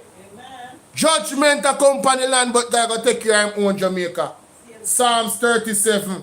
You remember good. But the wicked shall perish And the enemies of the Lord shall be as fat of lambs. They shall consume into smoke. They shall consume away. The wicked borrow it and pay it not again. You know some wicked people borrow money from people and don't pay them back. Them people there. But the righteous show it mercy and give it. You hear what I said? The wicked borrow it and not pay it again. But the righteous show it mercy and give it. For such as be blessed of him shall inherit the earth, and they that be cursed of him shall be cut off. The steps of a good man are ordered by the Lord, and he delighted in his way. Though he fall, he shall not be utterly cast down, for the Lord upholdeth him with his hand. So if you fall down, Jamaica, God will go hold you up. Nobody worry. Sometimes you have to fall if you know say you can't get back up. Sometimes you have to fall if you know say God have your back. If you don't have those testimonies, you can't have, if you don't have the experience, you can't have the testimony them. He is ever merciful and lendeth his seed. Lendeth, and his seed is blessed. Departed from evil, Jamaica no go near them, no go around them. Departed from evil and do good and dwell forevermore. For the Lord loveth judgment and forsaketh not his saints. They are preserved forever, but the seed of the wicked shall be cut off. The righteous shall inherit the land and dwell therein forever. The mouth of the righteous speak wisdom, and his tongue talketh of judgment. The mouth of the righteous speak wisdom, and his tongue talketh of judgment. Why is it that people always say, all they talk is this? According to the Bible, the mouth of the righteous speaketh wisdom, and his tongue talketh judgment. So when you hear the apostle them come out, and you hear the man of God them come out, and the woman of God them come out, and they're talking judgment, it's because that's what righteous people do, according to the Bible. So all of you that hear God's word coming out of the men and women of God and no vex. Una entertain evil and the devil, and that's why una vex. That's why una vex. The law of his God is in his heart. None of his steps shall slide. The wicked watcheth the righteous and seeketh to slay him. The Lord will not leave him in his hand, nor condemn him when he is judged. Wait on the Lord, Jamaica, and keep his way, and he shall exalt thee to inherit the land. When the wicked are cut off, thou shalt see. Una go witness it, Jamaica. Una go witness the fall of this wicked government. Remember me tell you that. I have seen the wicked in great power and spreading himself like green bait. Hey, mighty God.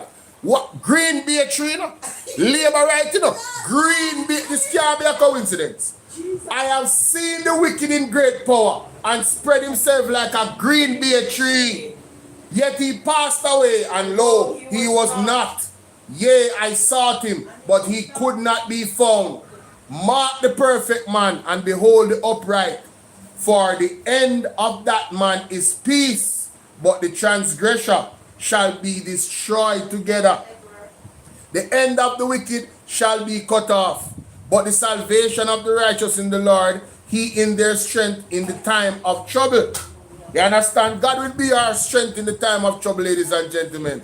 And the Lord shall help them and deliver them. He shall deliver them from the wicked and save them, because they trust in Jamaica and trust God.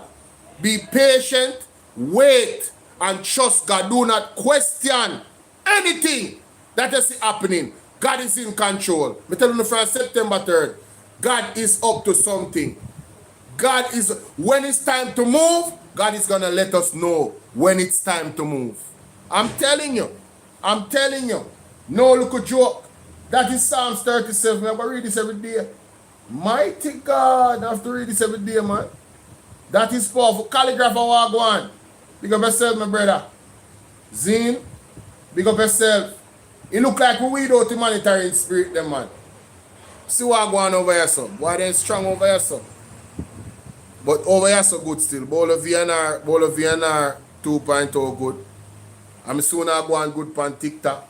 Let me see what go on over here. So we have to weed out the humanitarian spirit them, man. When you take them money It's a form of contract. Not take their money. Calligrapher, you never tell a lie. Me no want none of them money, Calligrapher. I don't want no direct money from none of them. What me say? What me say? None of them. Me no want none of them money. Me no want a favor from the wicked. Them blood money, I don't want it. Don't want it, Jamaica. Let me see how the lights them look over Bolo TBV. Alright. We weed out the monitoring spirit. Them about 10 of them left over there. A 75 likes the on it and 85 people watching. I don't have a problem. God bless the loyalty, Mr. Straight. Big up yourself. Thank you for the gift them. Thank you for the gift them. You understand? Yes, the monitoring spirit them gone. Let's continue, ladies and gentlemen. Holy Ghost. The original bridge was built in 1869. 1869. Pause for a moment and consider what that means. It could mean that your great grandparent would have walked across that bridge when it was just built, or maybe even helped to build it. This bridge stood before the arrival of motor vehicles in Jamaica. So this bridge was built to carry donkey cart. But for 152 years, and in the last 60 of those 152 years, it would have carried some heavy-duty trucks. It stood before electricity reached here. It stood through generations of change, connecting families, farmers, merchants, churches, schools, communities, right across the parishes of Manchester and Trelawney. 50K likes, let's go. But I want you to consider that this bridge was constructed after a pivotal point in Jamaica's history. A point which some of you may know about by virtue of the limited exposure you would have to this event in your school curriculum. I'm expecting that the children who are gathered here from Troy Primary and Troy High, and forgive me if I don't remember all the other schools that are here, the Morant Bay Rebellion. How many people know of the Morant Bay Rebellion? It is why we celebrate the national heroes, Paul Bogle and George William Gordon. We don't know, many of us, what really happened there. We know there was a rebellion. Over 300 Jamaicans were killed. Estates were burnt. It was a massive rebellion. But what it did was to spark a renewed interest on how Jamaica was governed by the British colonial power. After the rebellion, the then Governor Eyre, was recalled, and indeed he was tried in the United Kingdom. A new governor was sent to Jamaica. In fact, there was a royal commission to study. Loyalty, big up yourself, baby, thank you. And the commission found many things. It's not my time today to present on what the commission found. But what it did find was that Jamaica was not being properly administered. Governance, infrastructure development. And they decided that the parliament at the time would be dissolved because there was a local parliament of local planters and wealthy people. And Jamaica became, after that parliament was dissolved, it became a crown colony, meaning that it was administered directly from the United Kingdom. It didn't have its local parliament to administer its affairs anymore because it was clear that there was a failure in the local governance of affairs in Jamaica. And out of that came... More big up my baby panel lad. Mwah, mwah, mwah, mwah, mwah. Hope you're doing well, sweetheart. Hope you're doing well. Me see you. A massive thrust to reorganize and redevelop Jamaica.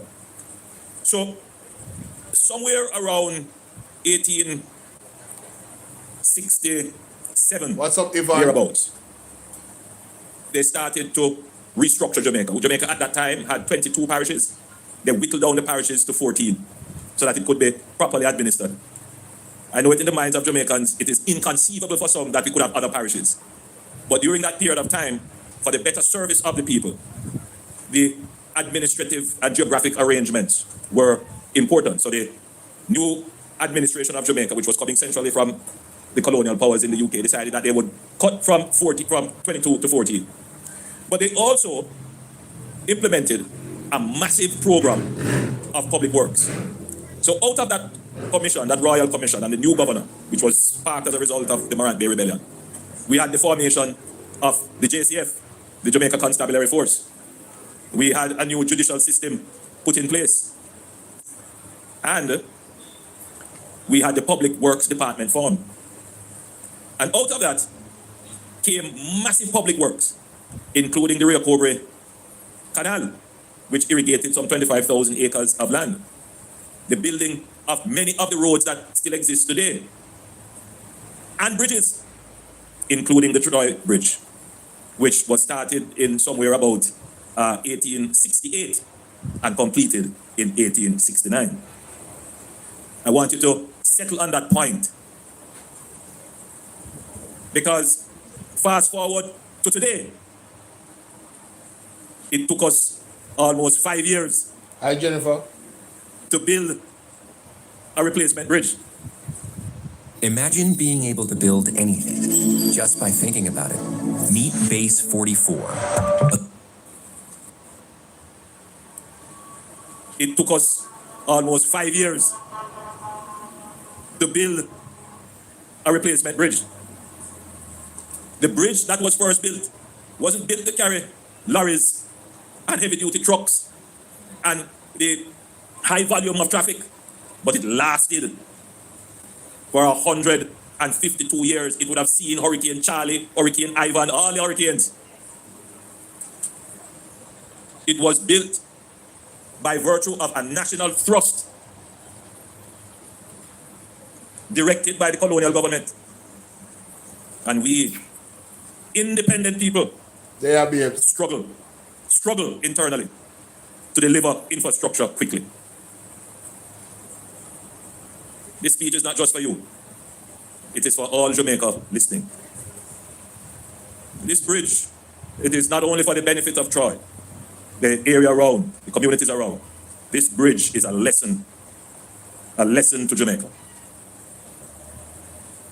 Like much of our infrastructure, people scarcely noticed it when it was working.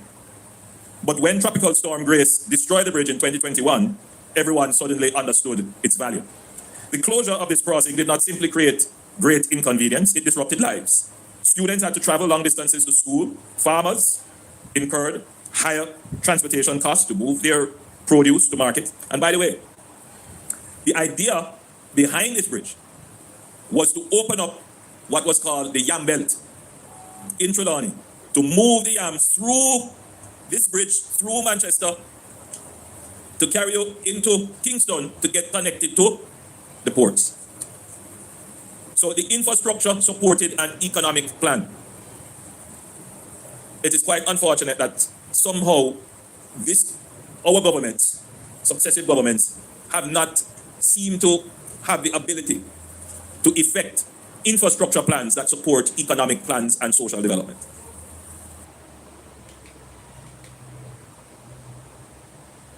What can go so? Hey, boy, ain't no fucking way, boy. Boy, ain't no way, boy. Boy, ain't no way, boy. Boy, ain't no way, boy. Boy, ain't no way, boy. Boy, ain't no way, boy. Boy, ain't no fucking way, boy. Hey, who mans is this?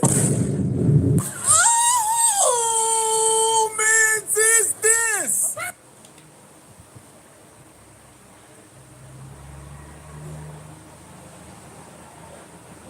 So Andrew, you just admit say your government is a failure. So when you campaigned in 2016 and said to the people that if you want change, we have to vote for, you just admitted that you have successfully added to the failure. Because Tribridge was a problem 10 years ago, you know, and you was the government, you know. And you just admitted that it took you 5 years to build Tribridge, you know. So, I don't understand. why you would even mention that? It doesn't bode well. You are the one with all the power, you have everything, you have the money. Why you never fix the bridge?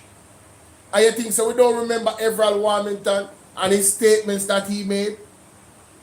It is quite clear that you guys did this to Tribridge, in my opinion, because it's a MP that is in the area.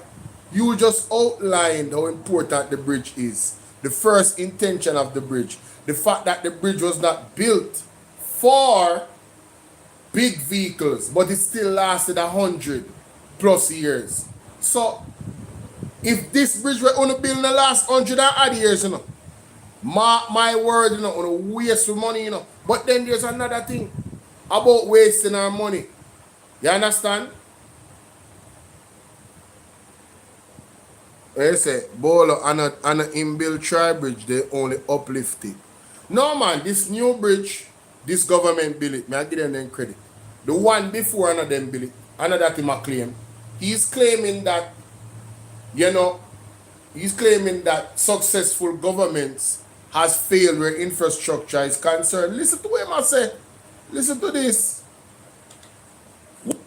Was to open up what was called the Yam Belt in Trelawney to carry out into Kingston supported an economic plan. This, our governments, successive governments, have not seemed to have the ability to effect infrastructure plans that support economic plans and social development. May I have to click this up? Yeah, may I have to click this up? What are they? I got it, man. Listen. Man, listen. I got to click this up. You can't make this up, bro. Listen to this. Listen to this. So the infrastructure supported an economic plan. It is quite unfortunate that somehow our governments, successive governments, have not seemed to have the ability to effect infrastructure plans that support economic plans and social development. Embarrassing. He needs some milk. Jamaica, he had to catch himself a while ago, you know. Andrew Holness is so used to being in opposition, the Jamaica Labour Party overall, that he almost criticized his government. He said, this government, and then he catch himself. Listen again. Listen again. Have not seen our governments. This, our governments. Let's play it again. Yo! It is quite unfortunate that somehow our governments. Our governments. It's quite unfortunate that the JLP government. Continue, because I don't know how PMP getting at this now. The JLP government. That's supposed to bring change. Because you had all the answers. Listen to him. Successive governments have not seemed to have the ability to effect infrastructure plans that support economic plans and social development. The man said they have not been able to effect infrastructure plans that support economic development. God! And who mess is this? Oh, man, is this? What can go so? Man, you cannot make this up, bro. You can't. You cannot make this up. Listen to the man again. Successive governments have not, our governments. So it is quite unfortunate that somehow our governments, successive governments, that somehow our governments. It is quite unfortunate that somehow our governments, successive governments, have not seemed to have the ability to effect infrastructure plans that support economic plans and social development. Take his microphone. Just a minute. Just a minute. Take his microphone. Usher him out. Usher him out. Usher him out. Yo, this is... Yo, something wrong with Andrew, you know? I feel like say Andrew I go through one period. Like, me I wonder if him sick. Alright? Think about it. This is an infrastructure, before it was destroyed and replaced, that we relied on for 152 years. The destruction of this bridge reminded us of a simple truth. Infrastructure is not merely concrete and steel. Infrastructure is opportunity made real, opportunity materialized, opportunity accessible. Infrastructure is productivity made possible. Throughout history, the great civilizations of the world understood this principle. The Romans built roads and bridges not as monuments, but as instruments of commerce, administration, and national cohesion. Across every successful nation, transportation networks have reduced distance, expanded opportunity, and created prosperity. Jamaica's development must follow that same path. The roads, bridges, railways, ports that were built during the 19th and 20th century connected our people to markets, connected communities to each other, and connected the nation to economic opportunity. The Troy Bridge belongs to that proud tradition. But at this point, the nation should consider that much of our infrastructure that we have today was generated from that era of infrastructure rapid growth planning. That infrastructure is now aged. It has outlived its useful and engineered life. It is very difficult to communicate that thought to the average person coming on the road to get here, which is pothole filled and bumpy, difficult to maneuver and in sections collapsing. All you want to hear is how we're going to replace that road and why is the road bad, without necessarily appreciating the context behind this. As a member of parliament, I not just sympathize, I empathize, I understand, because there are some times when I wish I could complain to somebody too. So it is a matter of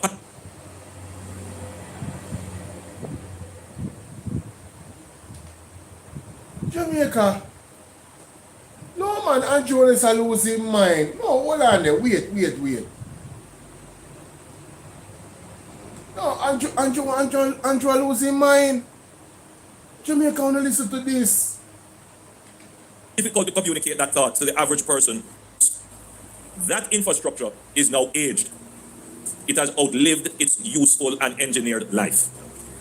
It is very difficult to communicate that thought to the average person coming on the road to get here, which is pothole filled and bumpy, difficult to maneuver and in sections collapsing.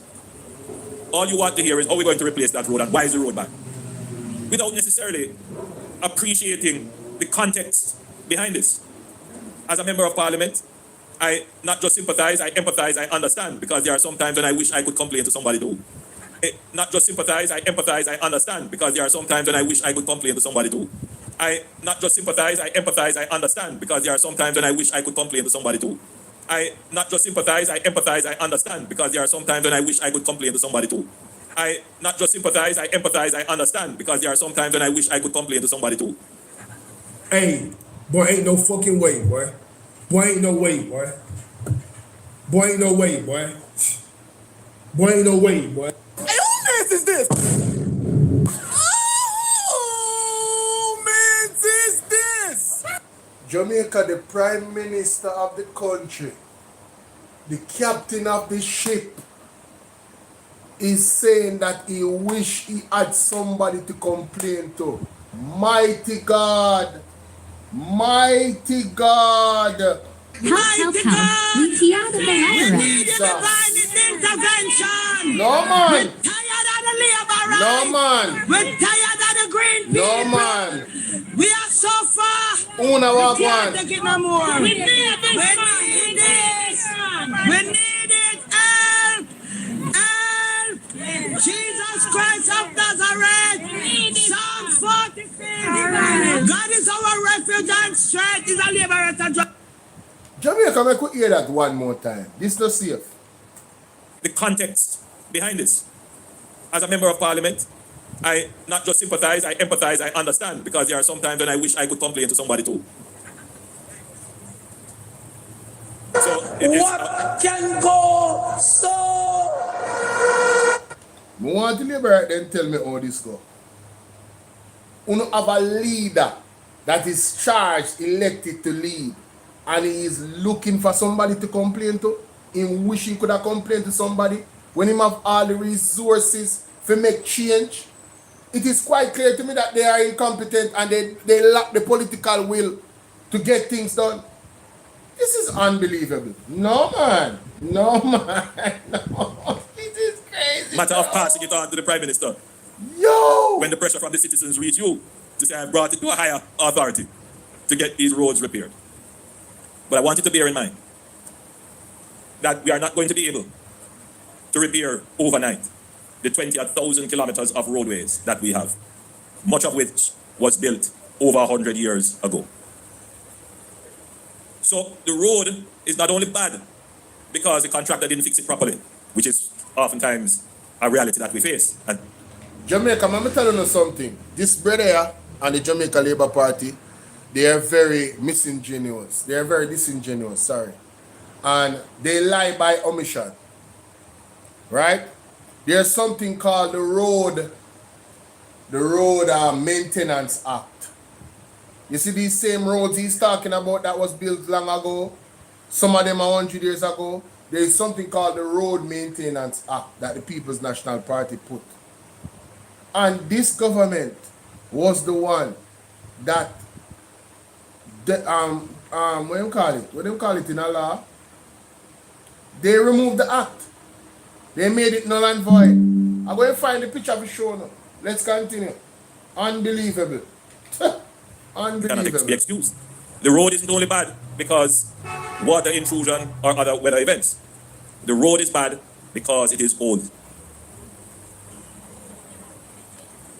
And it was not properly maintained. But even roads that are properly maintained, there is just a time where no matter... You notice how him run past that? You notice how him run past and it was not properly maintained, calligrapher? Because his government was the one that removed the Road Maintenance Act. This man is diabolical. Repeal, thank you very much. Repeal, that is the word I'm looking for. I have bright people in our class. They are the one that repealed the act. I'm going to find it. I'm going to find it. So how much you maintain it? The road has to be totally redone. Which is why we have the Spark program. A lot of people said to us when we were doing the Spark program, why not just take the money and patch the road? That was said even by some of our own MPs. Because you see, they don't understand the problem. Every year, Minister Morgan will tell you, he comes to me, pleading. So Jamaica, Andrew Willis just threw him own MP them under the bus. No, that speech are dangerous. That speech are diabolical. Andrew, oh, you get my name right today. But it's not health. Vibu is hello. H-E-L-O. We said the Road Act was one of the first them repeal. They're going to find it. But the man just throwing one MP them on there, boss. I joke this. Hear them something here. And not just take the money and patch the road. That was said even by some of our own MPs. Because you see, they don't understand the problem. Every year, Minister Morgan will tell you, he comes to me pleading for more money to do patching. And every year we are patching. Sometimes we are patching the patch that we patched. And so that means you're incompetent then. You don't have no real plan. Because if you're patching the patch that you patch, you're admitting perpetual failure. Wow! Yo, we are in trouble, Jamaica. We are in trouble. This is who you voted for? Miss Birdie, how you doing? This is the man that's going to take you into a new era. This man, his government, his team, because it's not just one man, you know. Judgment upon the land for true, man. Murder. Yes, we have to patch it because of the convenience that you need. But you also have to understand that we have to be thinking, how do we now start to replace these aged infrastructure, these old roads that we have, how do we rebuild them? So Andrew, you still a think about how you going to rebuild them after 10 plus years? You then like third term and you still a think? You don't figure it out yet, you don't have a plan. This is an admittance of failure, you know? Yo, this is wild, bro. I ain't even gonna cap. Hey, I didn't even know that it was like this. This is the first time I'm listening to this speech. And that's why I'm stopping it so much. This is wild. Yo. And that's what the Spark program is designed to do. We are literally not just patching and resurfacing, we are rehabilitating. So the course is there, Thank God we're not going to have to create new alignments. But we have to, yes, my dear, we're not changing that course. But we're going to have to take off the top surface. We're going to sometime have to go to subsurface. We're going to have to put in new drains. And as we take off the top surface and the subsurface, sometimes the pipes that are underneath there are old. We have to change them. That is all about rehabilitation. So the SPARK program is designed to address this business of aged infrastructure, old infrastructure, to bring them to the modern standards that will give us several generations of roadways that will last. So today, we are happy for this bridge. And it's not just the restoration of connection, it's the restoration of dignity.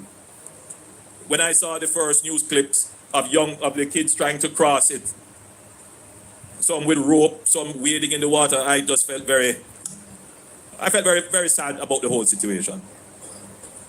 And said, this is not what Jamaica. And today, we are restoring the dignity of the people around the area who rely on the bridge. It also restores the confidence of the people because, sometimes as I could have picked it up from the very rousing applause when, I don't remember who said it, you must not forget the rural communities. I think it's Mikhail who said it, and endorsed by Minister Morgan, claiming his rural heritage. Because there are oftentimes rural communities feel forgotten. It's a loss of dignity, a loss of respect, a loss of confidence. And let me assure you, your government does not forget the rural communities. What the government is trying hard to do is to rapidly integrate the rural communities into the nerve centers of economic activities.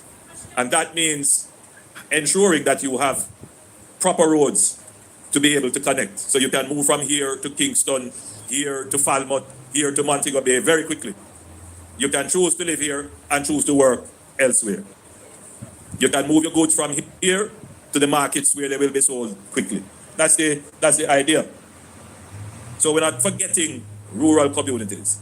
And the $230 million spent here is a symbol that you are top of mind and not forgotten.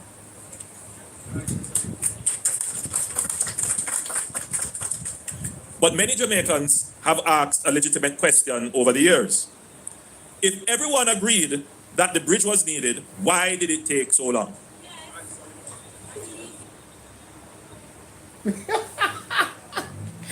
Yo, ladies and gentlemen, this is one of the most epic moments in this speech. And I have to give credit where credit is due. Portland Spice TV is the one that put me on to this, because I didn't listen to the speech at all. Check this out. This is some wild stuff, bro.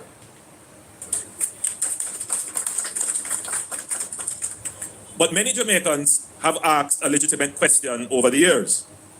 If everyone agreed that the bridge was needed, why did it take so long? It wasn't me too as your Prime Minister. What can go so? I've asked a legitimate question over the years. But many Jamaicans have asked a legitimate question over the years. If everyone agreed that the bridge was needed, why did it take so long? It wasn't me too as your Prime Minister. Hey, who is this? Oh, man, is this? But many Jamaicans have asked a legitimate question over the years. If everyone agreed that the bridge was needed, why did it take so long? It wasn't me too as your Prime Minister. Help. We need your divine intervention. We're tired of the labor rights. We're tired of the green people. We are so far. We can't take it no more. We need this. We need it. Help. Help. Jesus. Christ of Nazareth. Psalm 46. God is our refuge and strength. Is a liberator. But many Jamaicans have asked a legitimate question over the years. If everyone agreed that the bridge was needed, why did it take so long? It wasn't me too as your Prime Minister. Take his microphone. Just a minute. Just a minute. Take his microphone. Usher him out. Usher him out. Usher him out. Jamaica, if I wasn't convinced that the prophecy of Pastor Peter Chambers is coming to pass, I truly believe that the Prime Minister is sick. I think he has a problem right here in the head. I'm not being funny. I am so serious. The man is the Prime Minister, he's not the opposition. And he's asking that question.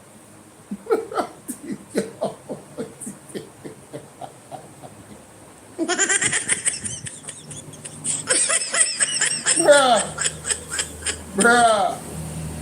Something not right, my wisdom warriors. Something is not right. Bruh. Tell about them. Hey, Nine. Hey, man, listen, man. It was at this moment.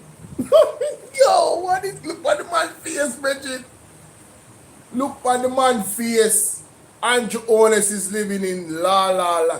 Him under pressure, Jamaica. Something right. How is he asking that question when he is the Prime Minister? What is he telling us? That he's disconnected from all the facts? He's the leader of the country. No, we have to talk about this, ladies and gentlemen. We got to talk about this. I got to talk about this. Fun and joke aside. No. But many Jamaicans have asked a legitimate question over the years. If everyone agreed that the bridge was needed, why did it take so long? It wasn't me too as your Prime Minister.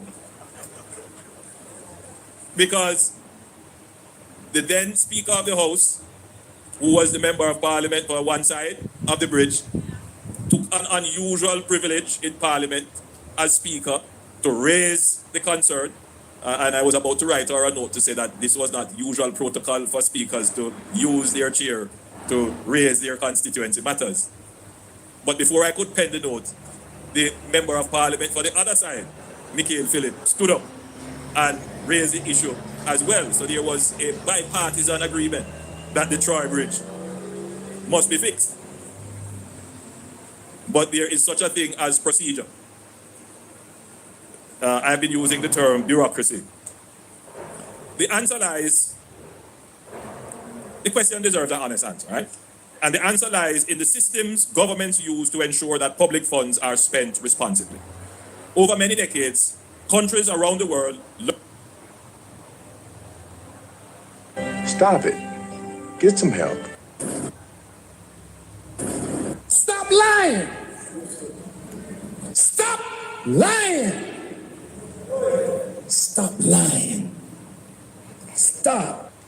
Ladies and gentlemen, Andrew Holness tells us that he doesn't know.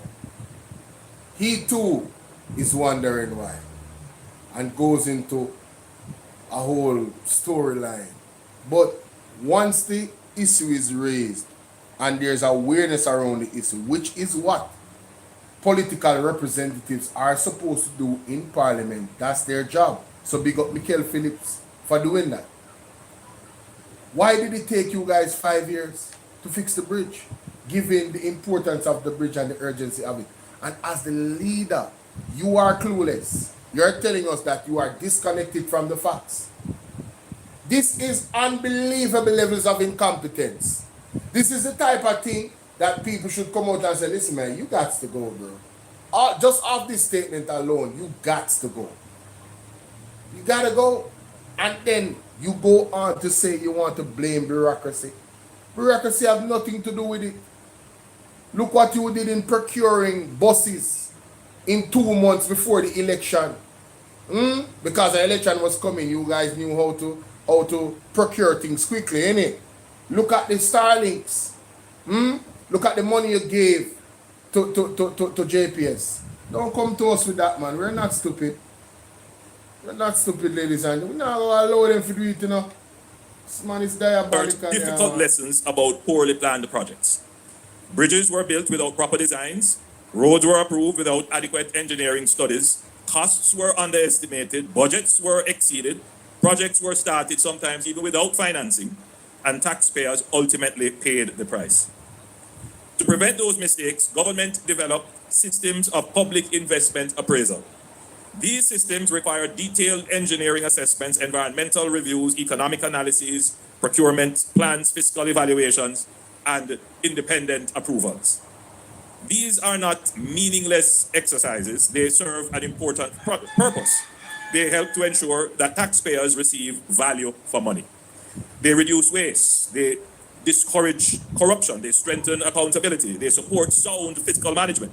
And so as Prime Minister, I would never advocate abandoning these principles. Indeed, Jamaica's hard-won fiscal stability has been built upon stronger discipline, better planning, and more responsible management of public resources. But there is another truth we must acknowledge. Every system can become excessively rigid. Every safeguard can become overly burdensome. Every procedure can eventually create its own cost. And those costs are often invisible. When a bridge remains closed for years, there is a cost. When a farmer must travel farther to market, there is a cost. When a student spends additional hours commuting, there is a cost. When a business incurs higher transportation expenses, it costs you. When an ambulance or emergency vehicle faces delay, there could be a cost. It could be your life. These costs do not always appear on the government's balance sheet.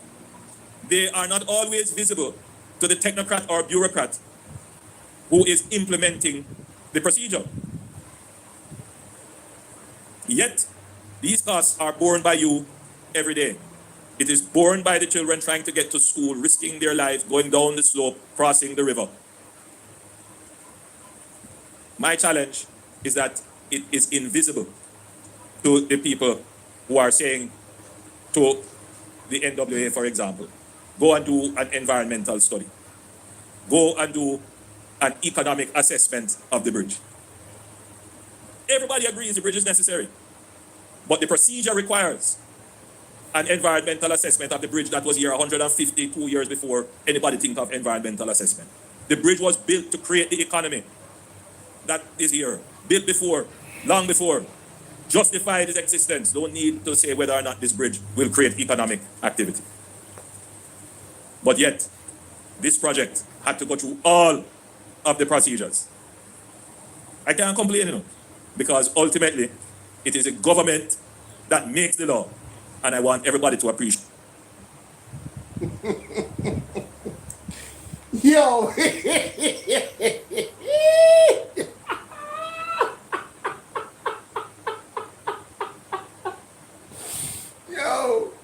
Yo, before we start this, yo, let me tell you something. This is hilarious, bro. This is sad. This is hilariously sad, ladies and gentlemen. This is hilariously sad. I want you to listen to your Prime Minister. The one who want to vote for, I want to say at 1 p.m. Yeah, man, I want you to listen to him carefully. And really listen to it. Listen to this. Everybody agrees the bridge is necessary, but the procedure requires an environmental assessment of the bridge that was here 152 years before anybody think of environmental assessment. The bridge was built to create the economy that is here, built before, long before, justified its existence. Don't need to say whether or not this bridge will create economic activity. But yet, this project had to go through all of the procedures. I can't complain, you know, because ultimately, it is the government that makes the law. And I want everybody to appreciate that the government can change the law as well. Embarrassing. We need some milk. Emotional damage. I'm dead.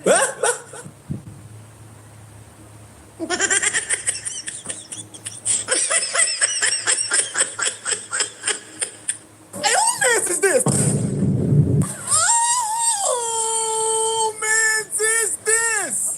Jamaica, wanna see why I say something wrong with Andrew. Jamaica, wanna see why I say I feel say the man sick. I am questioning his. I'm questioning his cognitive reasoning. I'm questioning something wrong, Jamaica. Jamaica, something is wrong.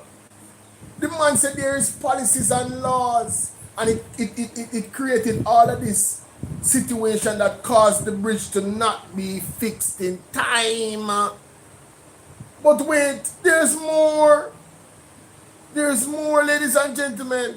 His government, he can't complain because they are the one that ultimately makes policies and makes law. Remember saying we have 49 people in the house before September 3rd. They had all the power. They could have done it. And he wants to escape the fact that Everett Warmington is really the reason. I spite the people, you know. I spite the people because it's a PMP era, you know. But besides from that, he's admitting that they had the power to accelerate this particular bridge being fixed. And then it's like him talking in circles. What is happening to the Prime Minister? No, man. Make it make sense, Jamaica. Make it make sense. Something right? Something is not right. Wow. Wow. Wow. Wow. Wow. Oh my God. Let's continue. Let's get to part 2. Listen to this. No, can't go to Jamaica. Wow. I can't complain, you know, because ultimately, but yet, this project had to go through all of the procedures. I can't complain, you know, because ultimately, it is the government that makes the law. And I want everybody to appreciate that the government can change the law as well. The requirements that is imposed upon the infrastructure projects sometimes cost more than the actual infrastructure construction. Don't make sense.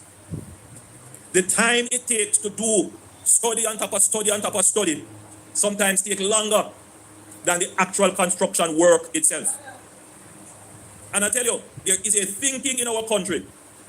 Don't trust yourself. So double check everything 3-4 times over before you do it. And 2, if it never take long, it wasn't well done. It's a culture that has embedded itself in our public bureaucracy. It has gone to the point where it appears as Jamaicans, we are afraid of success. We have allowed a certain school of thought to paralyze us. When the colonial government decided after 1865 that they were going to build this bridge, they said, build the bridge. And with the bridge, the road, the irrigation, all of it was done. We as independent people, we can't figure out how to build the bridge and still be accountable and transparent at the same time. Our bureaucracy must change. Hey, who mess is this? Oh, man, is this? The man is admitting his own failure, that he doesn't know how to multitask, be accountable, and move with speed and alacrity. He's the one saying that, you know, he has not figured it out. Remember, he's the one that can change the laws. But he cannot change the law in a way to still maintain being accountable while moving faster. You lack the brain and the mental capacity to do this, and you're on stage admitting it. Man, somebody take your microphone here, man. Take his microphone. Just a minute. Just a minute. Take his microphone. Can't be. This is crazy. Usher him out. Usher him out, man. Usher him out. Usher him out. Usher him out. Usher him out. Usher. Yo, usher him out. Yo, what the hell is going on, man? What the hell is going on? Sometimes it is less effective at measuring the cost. One Debs, where you going? Not building quickly enough. I want you to understand that point. The system we have is quite effective at measuring the cost of building, but it is not effective at measuring the cost of not building quickly enough. Now, ladies and gentlemen, let me tell you what Andrew is doing, in my opinion. He thinks he's playing chess, but he's making an absolute ass of himself. 100% an ass of himself. Let me tell you that right now. He thinks, a narcissist thinks he's sounding intelligent, but to a person that is actually intelligent, them sound like an idiot. Because he's bending over backwards, in my opinion, to justify Nara, to justify having an entity that has no oversight, no real oversight in law, that doesn't answer to anybody at all. No, I'm not adding anybody. That doesn't answer to anybody at all, ladies and gentlemen. Right? And he can just do whatever he wants to do. So you have the environmental studies. He wants to bypass all of that. That's why I'm carrying Nara. And he's trying to convince the people to buy into the argument that those particular safeguards are not really important, but they are very important. Not only to us right now, but to our future, our children. This is the same government that gave, this is the same government that is appealing the Bengal mining ruling by the courts. Right? That the judgment of the land said that particular mining permit would put the people's health in danger, would put animals that are endangered at risk of being extinct, and also toxify the water and the air. Jamaica, the man is trying to convince the people that this way of doing things is the right way and we should abandon all the safeguards that are there. The devil is a liar. But he's sounding crazy to a person who have sense saying it. He sounds crazy to me. How about you guys?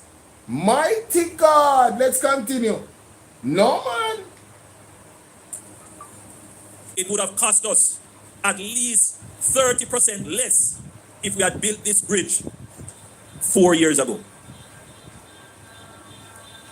Now, ladies and gentlemen, this is probably part 6, but here comes another admission of failure and incompetence by Andrew Holness. Listen to this. But it is not effective at measuring the cost of not building quickly enough. It would have cost us at least 30% less if we had built this bridge 4 years ago. Jamaica, Colin Bell already did the math. It would have cost us 70 million less if they had built the bridge 4 years ago. Who was the government 4 years ago? Who was the government 5 years ago? There is a natural process, ladies and gentlemen, natural process of safeguards, building of bridges, these kind of infrastructure. If you build them incorrectly and there's flaws, it can cause lives. So you can't just build it quickly alone. You have to build it for purpose, right? He's trying to circumvent the safeguards to build quickly. But that doesn't mean that it's going to be built for purpose. So you can't just circumvent the safeguards. And by the way, the safeguards is not the problem. That's the narrative he's trying to put out there. It's not the safeguards that's the problem, guys. Let's play it again. But it is not effective. The system we have is quite effective at measuring the cost of building, but it is not effective at measuring the cost of not building quickly enough. It would have cost us at least 30% less if we had built this bridge 4 years ago. Jamaica, you have to remember that this government has been in power for 10 years. They have been using the same system he's talking about for 10 years. And he's just seen the flaw in that system according to him. It's easy to use their own arguments against them. You know? So having 49 persons in parliament, they did not realize that they needed to actually fix that system. I don't know, 2 years in. At that point in time, they didn't realize that the system was a problem. Fabulous, how you doing? Long time don't see. But honestly, the man admitted that they are the government and they make policies and they make laws, so he can't complain. While he is still complaining about all of these things he's complaining about. But he's being very disingenuous because he's leaving things out. And I'm calling on Mr. Anthony, is it, no, not Anthony, what's his name? Oh my God, hold up, ladies and gentlemen. I'm going to find him. The spokesperson, the shadow spokesperson. Soon find him. I'm going to say Anthony Anderson, but I'm not Anthony Anderson, you mean. That are the CEO for NARA. Soon find. I have a picture here, so somewhere. I need to remember his name. I don't really talk a lot, you know. But when he do, it's of substance. Ah, here he is. Got him. Let me save this picture and put it up on the screen. I'm going to put up this picture up on the screen here, so.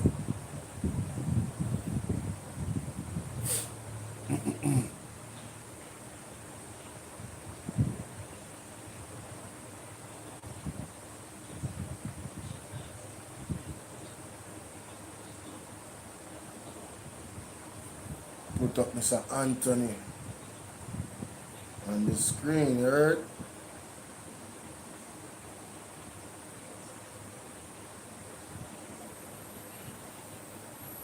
Yes, so Mr. Anthony Hilton, CDMP, right? He is the shadow spokesperson on you know, logistics and stuff like that. I need for him to put out an explanation for the people in regards to what he can communicate it because he knows the system and he understands how government works. He can communicate it way better than I can, ladies and gentlemen. So you can understand that Andrew Owens is lying by omission. He's being very disingenuous. All they're doing is admitting that they're a failure. That's all. Nothing else. That's all they're doing. This system has been there. Every system, right? As soon, you know, at some point in your time as government, you look to improve upon the system.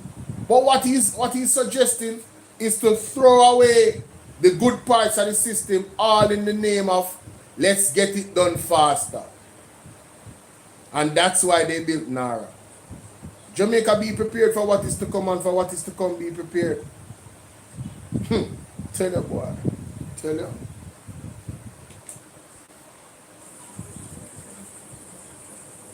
Wanted to think on that. So, this is where reform becomes practically enough. It would have cost us at least 30% less if we had built this bridge 4 years ago. Enough. It would have cost us at least 30% less if we had built this bridge 4 years ago. Ladies and gentlemen, I want us to zoom in on the Hurricane Melissa victims and why the government is a failure based off its own admission there. It's going to cost persons that have lost everything way more 7 months after the storm has passed to rebuild.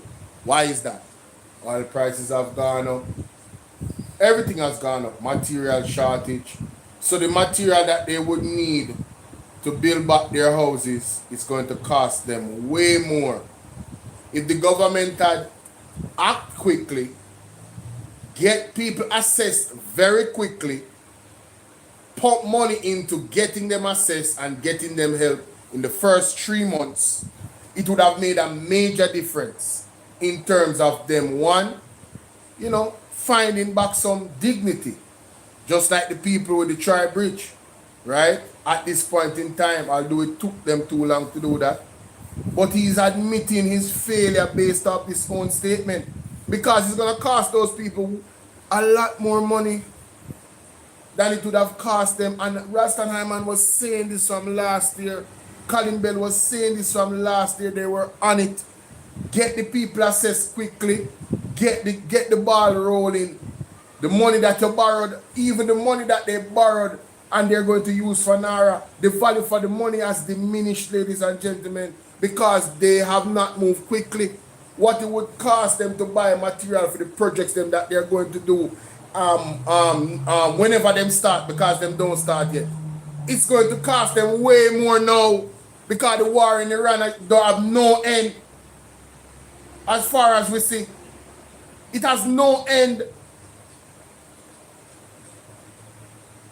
So because they decided that they have all the power to change everything, but they decided to be strategic, and they defend what they have done. You see that they are defending the indefensible, because not only didn't they help the people that needed the help in a quick manner, for the people them to now help themselves is going to be harder for them because of the cost of everything rising up. Where building material is concerned. So it further put the people into a deeper sense of mental just abuse and strain. Oh my God, man. The government is not just incompetent, they're evil and wicked. Straight. Because them can do better, Jamaica. They can do better. They could have done better. They had the power to do it.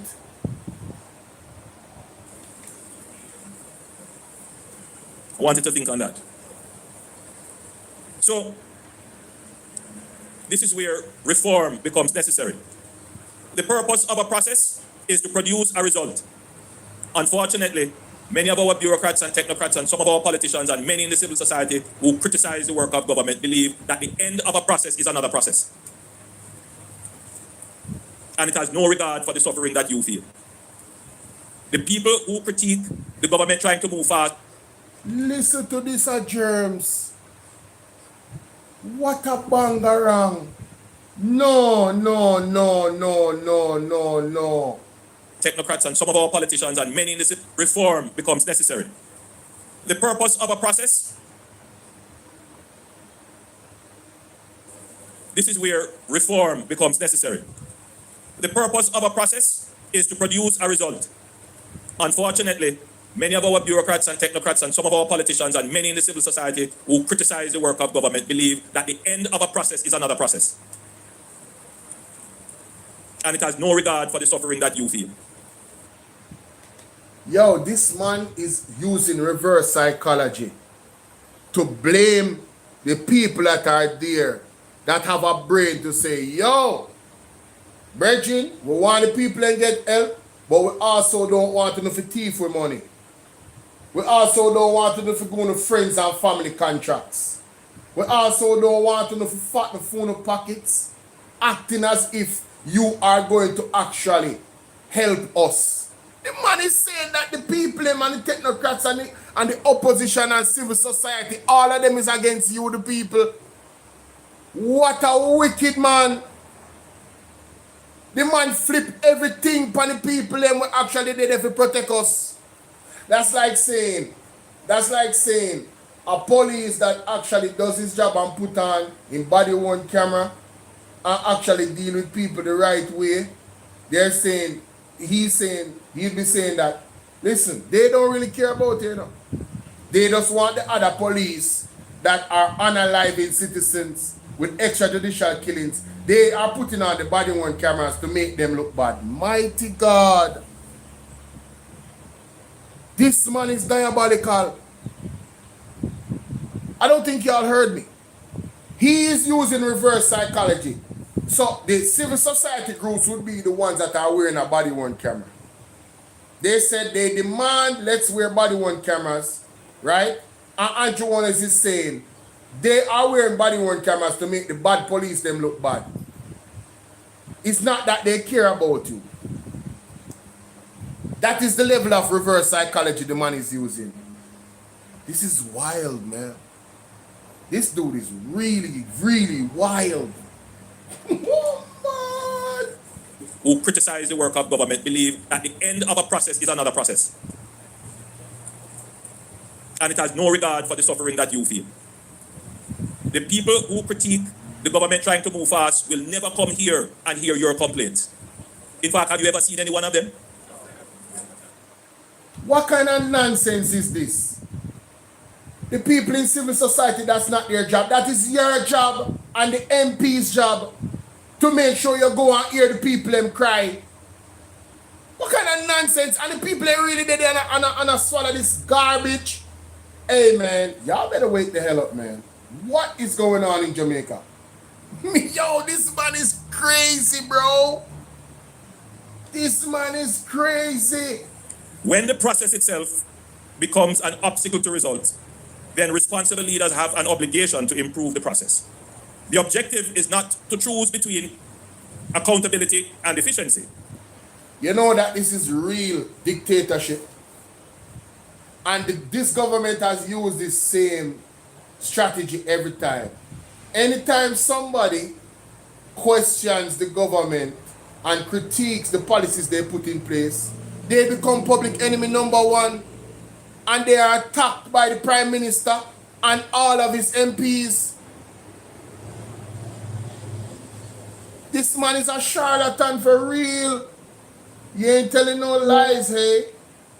The objective is to achieve both. That is where this government is pushing towards, achieving both accountability and efficiency. The objective is not to weaken safeguards. The objective is to make our safeguards smarter. It would have been a much smarter application of the public investment appraisal system if it was understood. A bridge was there before. The bridge was being used. The bridge supported an economy. No need to go back and do another test, another consultant. That is a smarter way of applying, dude, in a much smarter application of the public investment appraisal system if it was understood. A bridge was there before. The bridge was being used. The bridge supported an economy. No need to go back and do another test, another consultant. So Andrew, now your government control the policy. You're not the opposition.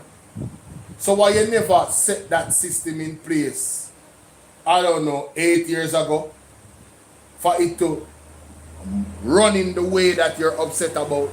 This is what you call a bald Wayne in the building. What's up? How are you, my brother? Thank you so much for the donation, man. Big up yourself, fam. Thank you so much. Oh, go on. I'm here, man. No, the Prime Minister. No, you know, easily. I am wow. Hey, man, I am wowed at the Prime Minister. Yo, man. As smarter. It would have been a much smarter application of the public investment appraisal system if it was understood. A bridge was there before. The bridge was being used. The bridge supported an economy. No need to go back and do another test, another consultant. That is a smarter way of applying the rules. So, Andrew, doesn't your government have the power to actually set the policies in place for these entities to operate in this way? Aren't you the law of the land? Aren't you guys the government? You're speaking as if you're the opposition. So you recognize these flaws when? Just now? How long have you been in power? This is your third term. This hypocritical outrage to try and throw the blame on the system and throw the blame on the bureaucracy. All well thinking Jamaicans see right through your strategy. This is all about validating NARA. When NARA is a charlatan legislation, and I'm sure, I am positive that people will go to jail for it or be taken to court, because I'm sure it's going to breach people's constitutional rights. And I am not going to allow you to come on here and talk to people and then, you know, try to trick them out of their constitutional rights and try to demonize the public sector and these bodies that are there to do a very important work. You know, if the work is excessive, well, you had the power to change that. You still have it. You've been had it. Why didn't you change it? You have nobody to blame but yourself. And you admitted that earlier in your speech, that you can't blame anybody because, you know, you're the government and you're the one that make policies and you're the one that make laws. So make the policies and the law, craft it so that these entities work more efficiently. But don't throw them under the bus as if they're not doing an important work. Utter madness, utter rubbish, deceptive rhetoric, deceiving, trying to play on the minds of those that are not that, you know, not that learned and understand the civics of it all. You are the one that make the law, you are the one that make policies, so you can affect change, and you have been in there for 10 years. So why are you complaining about the system? Why didn't you fix it? But when bureaucracies become self-serving, the objective is not to remove. How is the bureaucracy? How has the bureaucracy become self-serving? I'm confused. How does that bureaucracy serve itself? By protecting the people, by these safeguards. How is it serving itself? It appears as if you and your government want to serve yourselves and your family members and connected few with NARA.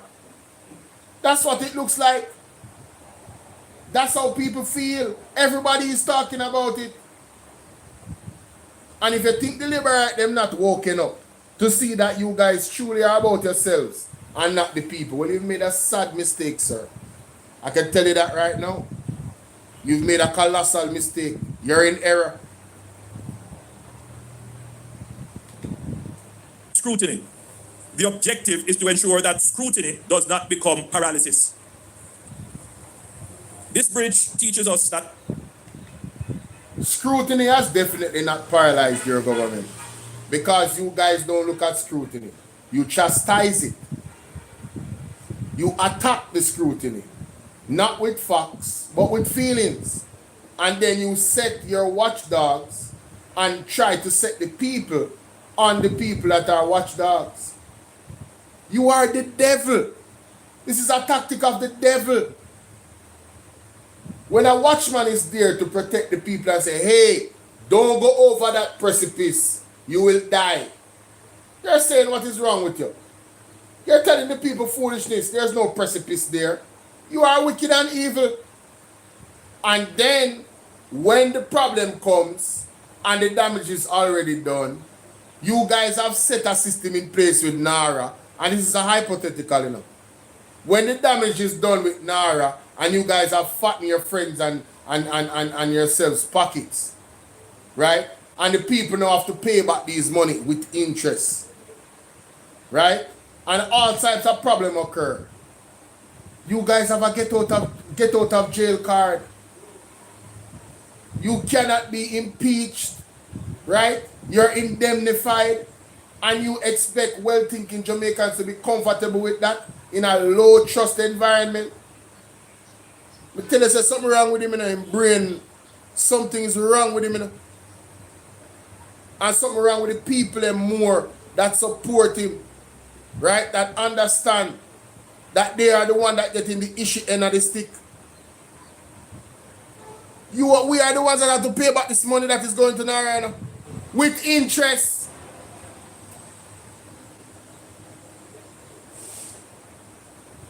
That good governance must be more than following procedures. Good governance must Good governance must be more than following procedures. Hold on, wait. Make me hear film explanation of good governance. Hold on there. Jamaica, I could hear Andrew Warren's explanation of good governance. This serious. Listen to this. To ensure that scrutiny does not become paralysis. This bridge teaches us that good governance must mean more than following procedures. Good governance must also mean delivering outcomes. A modern state must be capable of asking the necessary questions without endlessly delaying the necessary answer. Andrew, you admitted before that you could have changed laws and policies because you're the government. You cannot blame anybody else but yourself. You are the failure. You are incompetent, not anybody else. Following procedure is important, but you are the ones that set the procedure to follow. You are the one that changed the law and the policies of the procedure. So don't come to us talking about it outlines the importance of getting results. Duh. You are the one that failed to multitask, follow procedures while getting results. When Mark Bowling was crafting the legislation, him and the team, to get us to a level where we were fiscally stable after your government that you were a part of and a senior member of, carried us to the brink of economic collapse. No entity, no capital market entities internationally would see Jamaica or have a deal or a conversation with us for a deal. We were shut out of IMF, international, all of that. Mark Golding and his team, day and night, on the weekends, hours, there were timelines that was set for them to pass certain laws, very specific, and they had to follow that procedure.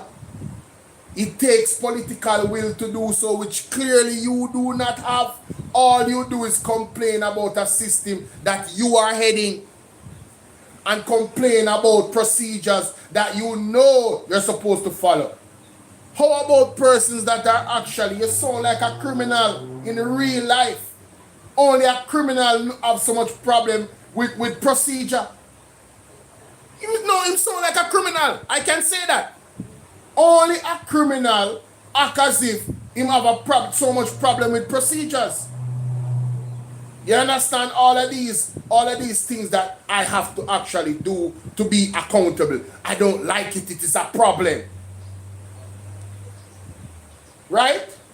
That's all I'm hearing from him. He's been spreading this regurgitated garbage for months now. Honestly, sick of it, man. Deceiving the people. Sorry about that. And this requires us to have a more mature national conversation. But when reforms are proposed to accelerate approvals, some of the same voices object. They demand urgency, but resist change. They criticize delay, but defend complexity. They speak passionately about process, but rarely acknowledge the hardship experienced by the people waiting for benefits. The people of Troy did not need an endless debate. They just simply needed a bridge. Andrew, you are very disingenuous. Troy Bridge not being fixed never had nothing to do with any delay in terms of an argument. No, it did not. You guys could have built the bridge a long time and cost the taxpayers less money. You had the ability to do that. But you chose not to. Everald Warmington was the cause of that.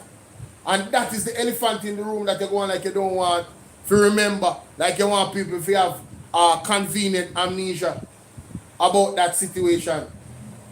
Huh?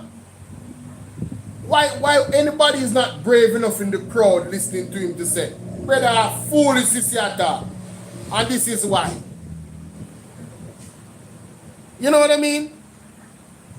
They don't sit there and listen to him and lie to them. Terrible. I'm so glad I'm not gonna go over this again. I am done after this. I'm making sure I'm done with this video. Because trust me, it'll piss me off. I'm not go through this again. So, A bridge. I wish one person that clap. I bet say Nesta Morgan. Big up the crowd. At least on the use on the silence. For sure, disagreement. Big up on yourself. Mighty God. So, hey, Ballhead, when you still in the building, bro. Ballhead, when if you're still in the building, check out the membership, bro. Check out the membership if you're still in the building, alright? And thanks again for the super chat. Empathy requires us to reconsider not only the risk of action, one of my day but one the cost supporters of inaction. right there, man. And that is why this government is committed to reforming Jamaica's bureaucracy.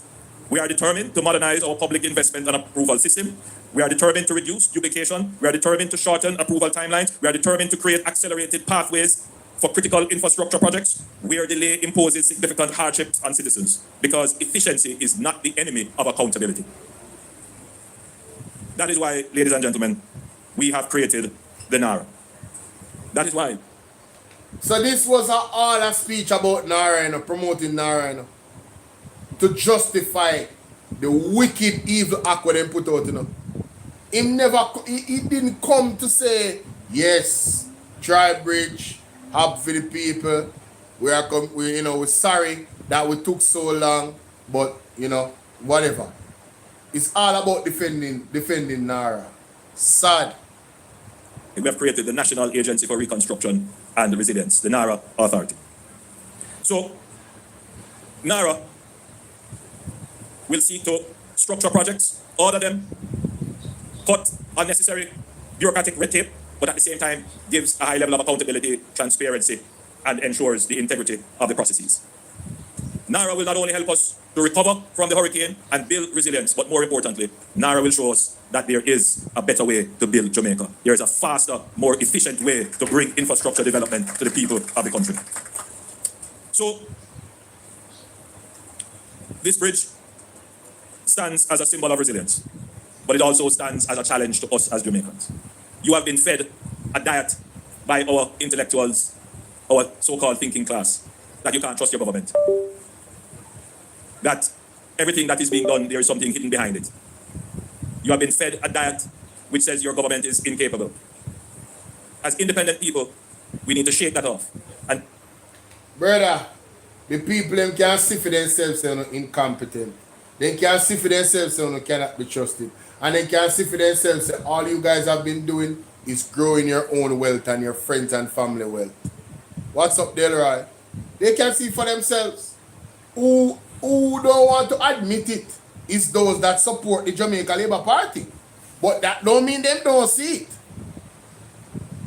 If you should have a quiet conversation with them, what they will say is that, oh, them man, because, you know, PMP did thief, so for them time for thief too. That's how enough die-hearted Labourites say.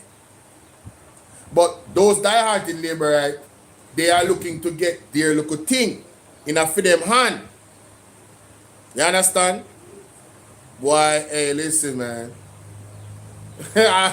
You might play upon them minds because it's a battle for the mind, you know what I mean? Real talk. we need to support the effectiveness of government. We must support governments that deliver for the people. And this government... But Jamaica, this man don't have a record of delivering for the people. He doesn't. Andrew Honest don't have a record of delivering for the people. Where is that record? I can give you almost 100 promises that they have made since 2016 that they have regurgitated plans that did not go through on so many levels. Man, what? As demonstrated. Not a perfect government. Yes, there are problems. But you can rest assured that this government wants to deliver for you quickly and effectively. I am certain that this bridge will last another 150 years or more.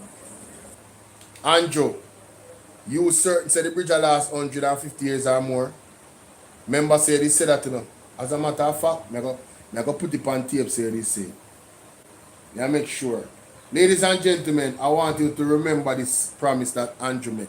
But we know him commitment them and him promise them don't work nothing. We not going to live to see so many years now. But you see the good thing about the internet, we can go some bops, and legacy will speak for itself. Listen what Andrew says. But you can rest assured that this government wants to deliver for you quickly and effectively. I am certain that this bridge will last another 150 years or more. Last another 100 that this government wants to deliver for you quickly and effectively. I am certain that this bridge will last another 150 years or more. But for me, this is a turning point. We're not going to allow critical So, according to Andrew Oles, the tri-bridge is going to last another 150 years or more. I really hope so, you know. But knowing them, yeah, I doubt it. I doubt it. But I just wanted to have it on record. That's it. infrastructure to be tied up in procedures and processes that satisfy procedures and processes and don't deliver. Let Troy be a lesson to Jamaica. This bridge now stands as a symbol of renewal, a symbol of the importance of infrastructure in national development, and perhaps most importantly, a symbol of our determination to build a Jamaica where government works not only carefully, but effectively, not only responsibly, but urgently, not only according to process, but in service of the people. Today, we reconnect communities. Today, we recommit ourselves to building Jamaica that delivers for every citizen. May God bless the people of Troy. May God bless the people of Trelawney and Manchester. May God continue to bless Jamaica, land we love. So, I just want to remind you guys that this is the person talking about all of these things that is uncertified. And you wonder why well-thinking Jamaicans don't trust him. That is sickly hilarious. Sickly and sadly hilarious. That he, an uncertified creature, right? An uncertified creature, it doesn't understand why thank God it's raining. Blessings, everyone. Big up yourself. Winifred. Winifred. No, Sam, go come off my live. It's up there with my cough. Blessings, Winifred. Big up yourself. But we need to remember that Andrew Wallace is uncertified, ladies and gentlemen. And of course, he doesn't want to look in the mirror, but it is partially the reason why, it is mainly the reason why a lot of people have no confidence in NARA, especially the way it's constructed. You understand? They don't have no... I don't know how him sleep, you know. I don't know how him sleep, to tell you the truth. I really don't know how him sleep. But ladies and gentlemen, that is my time. Some people were sending me requests on TikTok, but this thing was so long, I can't take a TikTok request right now. I've been on for 3 hours, and it's time for me to take my leave. I'll be back on later on tonight at 10:30 or 11 p.m., ladies and gentlemen, on Bolo VNR Clips and Bolo VNR 2.0. So please, make sure you subscribe to all of my pages. Bolo TBV, Bolo VNR on YouTube, Bolo TBV on YouTube, Bolo VNR 2.0, and Bolo VNR. Subscribe to all of them, because you never know where I will be live. Alright? But tonight I'll be live on Bolo VNR 2.0 and Bolo VNR Clips. And for those persons on Bolo VNR Clips and Bolo VNR 2.0, please check out the videos that I posted before. There's a lot of them that you probably missed. Please drop a like for me. Drop a like for me and drop a comment, alright? And if you guys want to be a part of the WhatsApp channel where you get all the links when I go live, if YouTube, you know, you can WhatsApp me, text me on 876-451-6535. Just text me join and I'll send you the link. So that's 876-451-6535. I'll say again, that's 876-451-6535. All right, for those who I want to get that particular I want to get that particular thing up to 10,000 persons in the next month. We're at 2,000 plus right now, so you guys can help me by sending the message to me. Text me join, and then you can share that same message that I will send you with the link to other people, so they can share it and join as well. And you know, that's how we grow. That's how we grow. I just dropped the message in Bolo TBV, the message with my number in it, so you guys can write it down and reach out. Again, I want to thank my brother Baldhead Wayne. Us Baldhead brothers got to stay together. Big up yourself, sir. Respect every time for your continued support. You've been a day one supporter. And shout out to all, big shout out to all of the persons that are, you know, members of Bolo VNR 2.0. You're honorable member. Thank you so much for, you know, renewing that membership. I really appreciate y'all, each and every one of y'all. Thank you so much. Thank you so much to all the people that came through and hit the like button, you know. Thank you, thank you, thank you. Thank you so much to the people that participated in the poll. All right. Thank you so much for that. I really appreciate you guys. Let me just end the polls on all of these. I'm dropping the number to my my WhatsApp number in the chat before I go, guys. You should see it on Bolo VNR 2.0. I'm heading over to Bolo VNR right now to drop it over there. Well, I think no, I ended that live already. Bolo TBV, I think I dropped it on Bolo TBV already. Oh, Bolo VNR clips when I drop it on it. Okay. And I want to say shout out to all the new subs, man. Big up to all the new subs. I see the growth, you know. 1 cocoa full basket, as them said. But those persons that are new subs, if you want to become an ambassador of the platform, all you have to do is share the content with everybody you know. Period. Just share the content. Like all the videos and share all the videos. Alright? That's it. That's all. That's all. And you guys are very important to the growth of the platform. Alright? So, Bolo VNR clips. There you go for those that are over there. That's the number in the chat right there. You can take down the number and text me join. You can text me right now and I'll send the link to you. Alright? Alright? Peace and blessings to everyone. Remember also tomorrow at 2 p.m. I'll be live. And we'll be covering the sectorial speech of Miss Perkis of the People's National Party and also Parliament in general. So I will be covering that on Bolo VNR. If you guys want to actually see it, it's gonna be on Bolo VNR, but I'll be live for parts of it on the other platforms on YouTube. I don't know about TikTok. You guys have to definitely subscribe to my YouTube page. The link is in the bio. We reached 35,000 likes. We don't get the target of thank you. How you doing, Joanne? How are you, my darling? Hope you're doing well. One of my constant supporters there, Joanne Gibbs. Big up yourself, big up yourself. Oh, sorry, I'm not on camera. Alright, people. Thank you so much for your support. See you guys later, alright? Again, share the content, share the channel with people so they can subscribe as well, alright? Mr. Carlton Bailey. No one I generalist them from the PMP. Hold on there. No one I generalist them from the PMP. Mr. Carlton Bailey. I'm sure. The general that from the Clarendon or St. Catherine.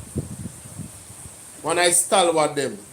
I think in the all think he was not well even at the election and so on. He's still a showboat for respect with you, know, man. Hey, I tell you, know, man. Operation Rescue Jamaica, you know. I tell you, man, but, you know, thing fall short. But, the thing, well, you know, fall short. That thief the election. And we not hold on with that ground and say that. We know say that them. Because God reveal it. You understand? God reveal it. But June 22nd, ladies and gentlemen, June 22nd, support Paul Buchanan.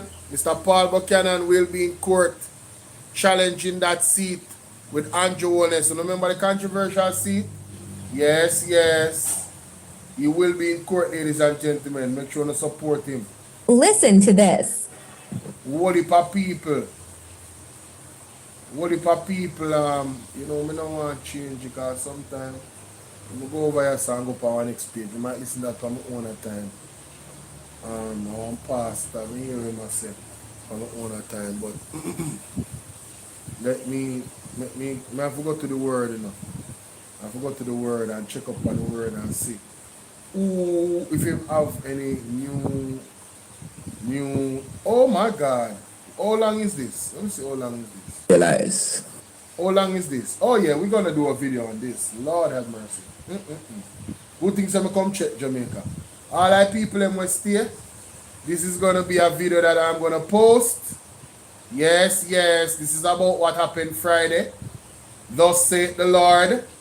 I don't listen it yet, but it clearly says Friday warning. Hey, let me hear what the apostle officer say, the man of God. Let us hear what the man of God has to say. Ladies and gentlemen, of course, you know that last Friday gone, Jamaica had an all-island blackout. And there's been many theories as to what actually occurred. But, you know, I like to hear from the men of God in these times. And, of course, I'm going to share what the man of God has to say. I have not listened to this at all. This is a 5-minute and 33-second clip. Let's get right into it, ladies and gentlemen. Like and share this video. Do not keep it to yourself. These are very important videos. The videos that I go over with the apostles are the most important videos, ladies and gentlemen. All of the other stuff is politics. But this is the foundation of which we all should be concerned.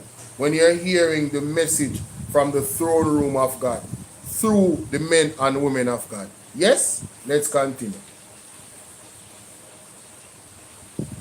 A strong signal was sent. Let me say that one more time. We have to realize that a strong signal was sent. Let me say that one more time. A strong signal was sent to the island of Jamaica that the eagle can take Jamaica with one swoop. Right? One swoop. SWOOP. One swoop. Just like an eagle swoops down. Yes. One blow. And the eagle can take Jamaica. The eagle is concerned, and I'm speaking using prophetic language, so you have to read between the lines. Eagle is concerned about the inroads that have been made by the dragon in the eagle's backyard.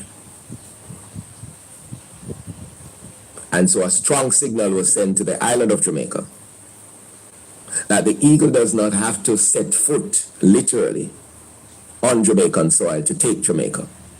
That the eagle can remotely shut down the island and then take the island without firing one shot.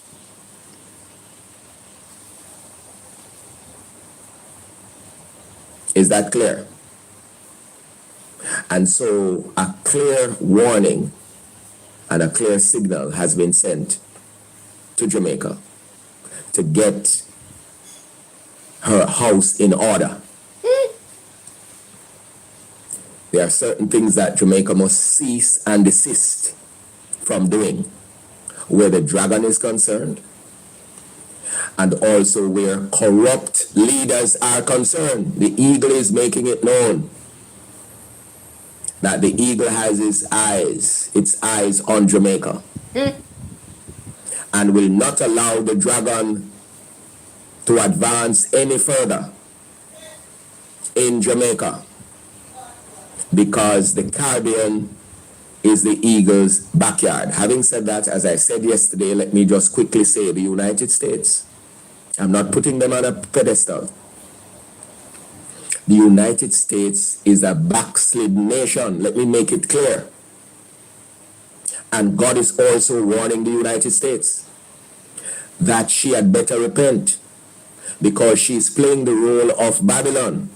And as you read Revelation chapter 18, Babylon will be judged. But at the same time, as I said yesterday, I'm going to say it again. Yeah. That in the same way, from time immemorial, that God has used the enemies of Israel to judge Israel. Notice the enemies. And if a nation is the enemy of Israel, it means that that nation is an enemy of God. And yet God used the enemies of Israel to judge Israel. So wow, he has done and will continue to do. Wow. So the fact that God will allow the Chaldeans, for example, or the Babylonians, or the Amalekites, or the Midianites, or the Jebusites, right, or the Hivites, or the Perizzites, and so on, right, or the Amorites, and so on, to judge his people does not mean that God is on the side of these enemy nations, but that is God for you. There are times God will directly judge with his own hand, and there are other times he will use others. He will use pestilence, he will use plagues, he will use phenomena such as volcanoes, earthquakes, flooding, drought, and so on. He will use grasshoppers or locusts. He will use hornets to judge a people. So the fact that God would use the eagle to hold up a big stick over Jamaica, and even to slap Jamaica with the big stick, not a big slap, but a little touch, doesn't mean that the eagle is in good stead with God. Whoa. But that's the sovereignty of God. Yes. Sovereignty. And so corrupt leaders, including politicians, had better beware, because it's a clear signal that is being sent to the island of Jamaica. At one go, Jamaica can be plunged into darkness where we can't see, because all the vital technologies are shut down. And then the main defense, the epicenter of main defense, upper camp, can also be immobilized at one go. So Jamaica is fooling herself in thinking that, oh, we are sovereign and we're this, we're that. Jamaica is not sovereign. You think you are sovereign, Jamaica, but you are not. And I now will point you to Isaiah 26. If you want to be sovereign, Jamaica, and I'm speaking to the government, I'm speaking to the Prime Minister, et al. If you want Jamaica to be sovereign, bow before God. We have to realize that a strong signal was sent. Let me say that one more time. A strong signal was sent to the island of Jamaica that the eagle can take Jamaica with one swoop. Ladies and gentlemen, if you don't know who the dragon is, wanna watch karate movie? Wanna watch karate movie? And you see them have them festival with the dragon? You know who the eagle is. United States, obviously. Who is the enemy of the dragon? Who is the enemy of the eagle? A clear signal. We have heard the rhetoric about this being USA backyard. So based off what the prophetic word is saying is that this was all the United States, ladies and gentlemen, thus saith the Lord, sending a signal to Jamaica. So all of the government officials, them were corrupt. And Jonas, when I puff out in chest, I talk about this is a sovereign nation and guerrilla warfare when it came on to the Maroons. You're supposed to start wetting your pants, you know, man. You're supposed to start wetting your pants. This is directly aligned, you know, with the prophetic word of external forces, you know. I think I should play that and remind you guys. Yes, because context matters, innit? Yes, I think I need to remind you all of what is to come, man, in this particular year of 2026. It's not a pipe dream, ladies and gentlemen. A clear signal was sent. We tell us that God is working, and you hear what the man said? And that is so interesting. God will send the enemy of his people to teach them a lesson. Mighty God. God will send his enemy of his people to teach them a lesson because them stray away from him. That's like, listen, the only reason why you are protected, remember it's me.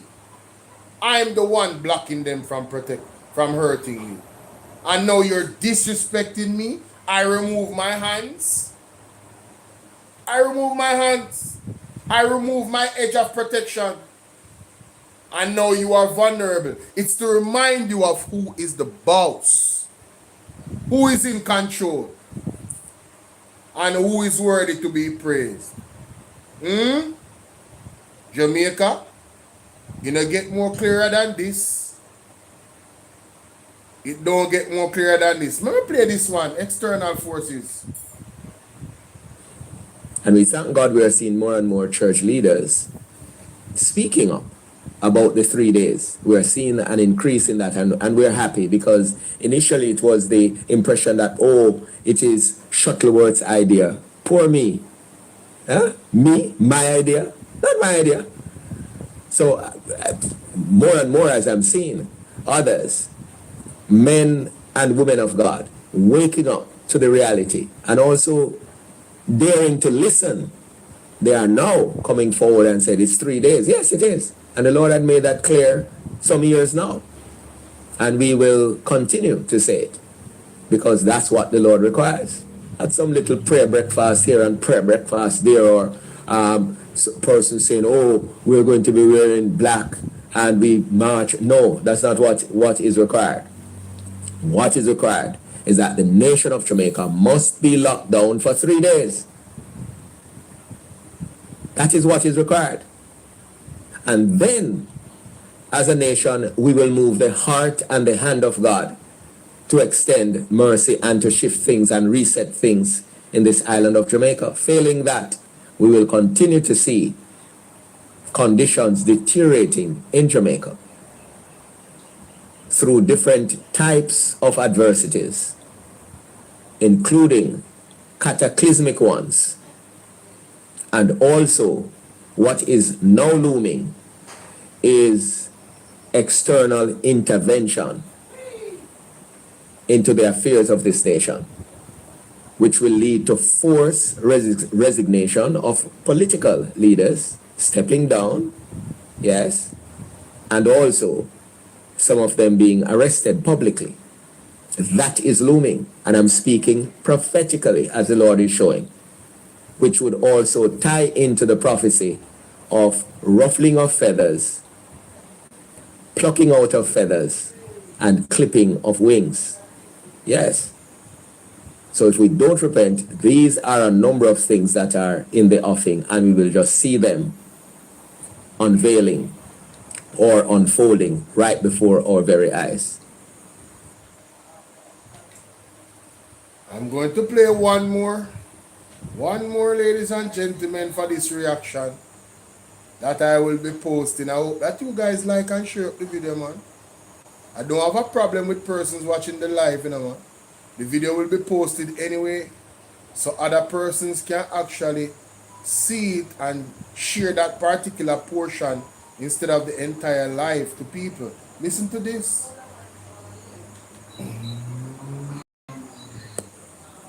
Not if Jamaica is to be changed, because we know Jamaica is being changed. Jamaica is being transformed. And by or before 2027, we will see a new Jamaica emerging, not completely, obviously, but there will be major turning points. One of them, finally, we will be led by a righteous prime minister. And it might seem like a pipe dream. I'm smiling because those of us who are able to see in the realm of the spirit, we have some interesting developments coming this year that will trigger changes politically, which will take many by surprise, because there are those who think that they are around forever and they can stay as long as they want. We shall see what we shall see. That's all I'm going to say. We shall see what we shall see. So apart from the intensification of judgment, which will come in different ways, not just natural disasters, but God will also use external intervention in the affairs of Jamaica. I'm going to say it one more time. God will use external interference in the affairs of Jamaica in order to set things right. Since we have leaders who think nobody like them, and they have put themselves in power, yes, through corrupt practices, yes, we have a system of election, yes, where persons are to be duly elected, yes, and they corrupt the system. So what God is going to do is going to use other means of displacing them. Watch and you will see. External intervention. Ladies and gentlemen, when we say the election was stolen, that's a thus saith the Lord. Here, they use corrupt means to corrupt that process and steal the election, thus saith the Lord. Not my word. So when you hear me say it confidently, it's coming from the throne room of God. Let's continue. In addition to continued displacing them, watch and you. We have a system of election where persons are to be duly elected, and they corrupt the system. So what God is going to do is going to use other means of displacing them. Watch and you will see. External intervention in addition to continued disasters of different types. So we shall see what we shall see. This is going to be a pivotal year which will pave the way for what will manifest in 2027. So we continue to pray the process through. Not if Jamaica is to be changed, because we know Jamaica is being changed. Jamaica is being transformed. And by or before 2027, we will see a new Jamaica emerging. Not completely new, obviously, but there will be major turning points. One of them, finally, we will be led by a righteous Prime Minister. Finally, we will be led by a righteous Prime Minister. I am giving you a warning. Ladies and gentlemen, let me know what y'all think in the comment section, man. Friday night blackout was a clear prophetic warning of things to come. The eagle exercised its power to let Jamaica know that it's displeased and we can take you at any time. So Cuba is there and they're in the crosshairs, but will Jamaica be next to be in the crosshairs of the eagle? I would not be surprised. But let me know what you guys think in the comment section, ladies and gentlemen. Later on, guys. See you guys later. Have a good night. See you at 10:30 or 11 p.m. on Bolo VNR Clips. True. And Bolo VNR 2.0. That's my time. Bye, guys. Thank you for your support. Cookie later. Rose Henry, everybody will support. Big up on yourself on TikTok and YouTube. The word is love. Look a bit, look a bit, look a bit. Look more, look more. Look more, my people.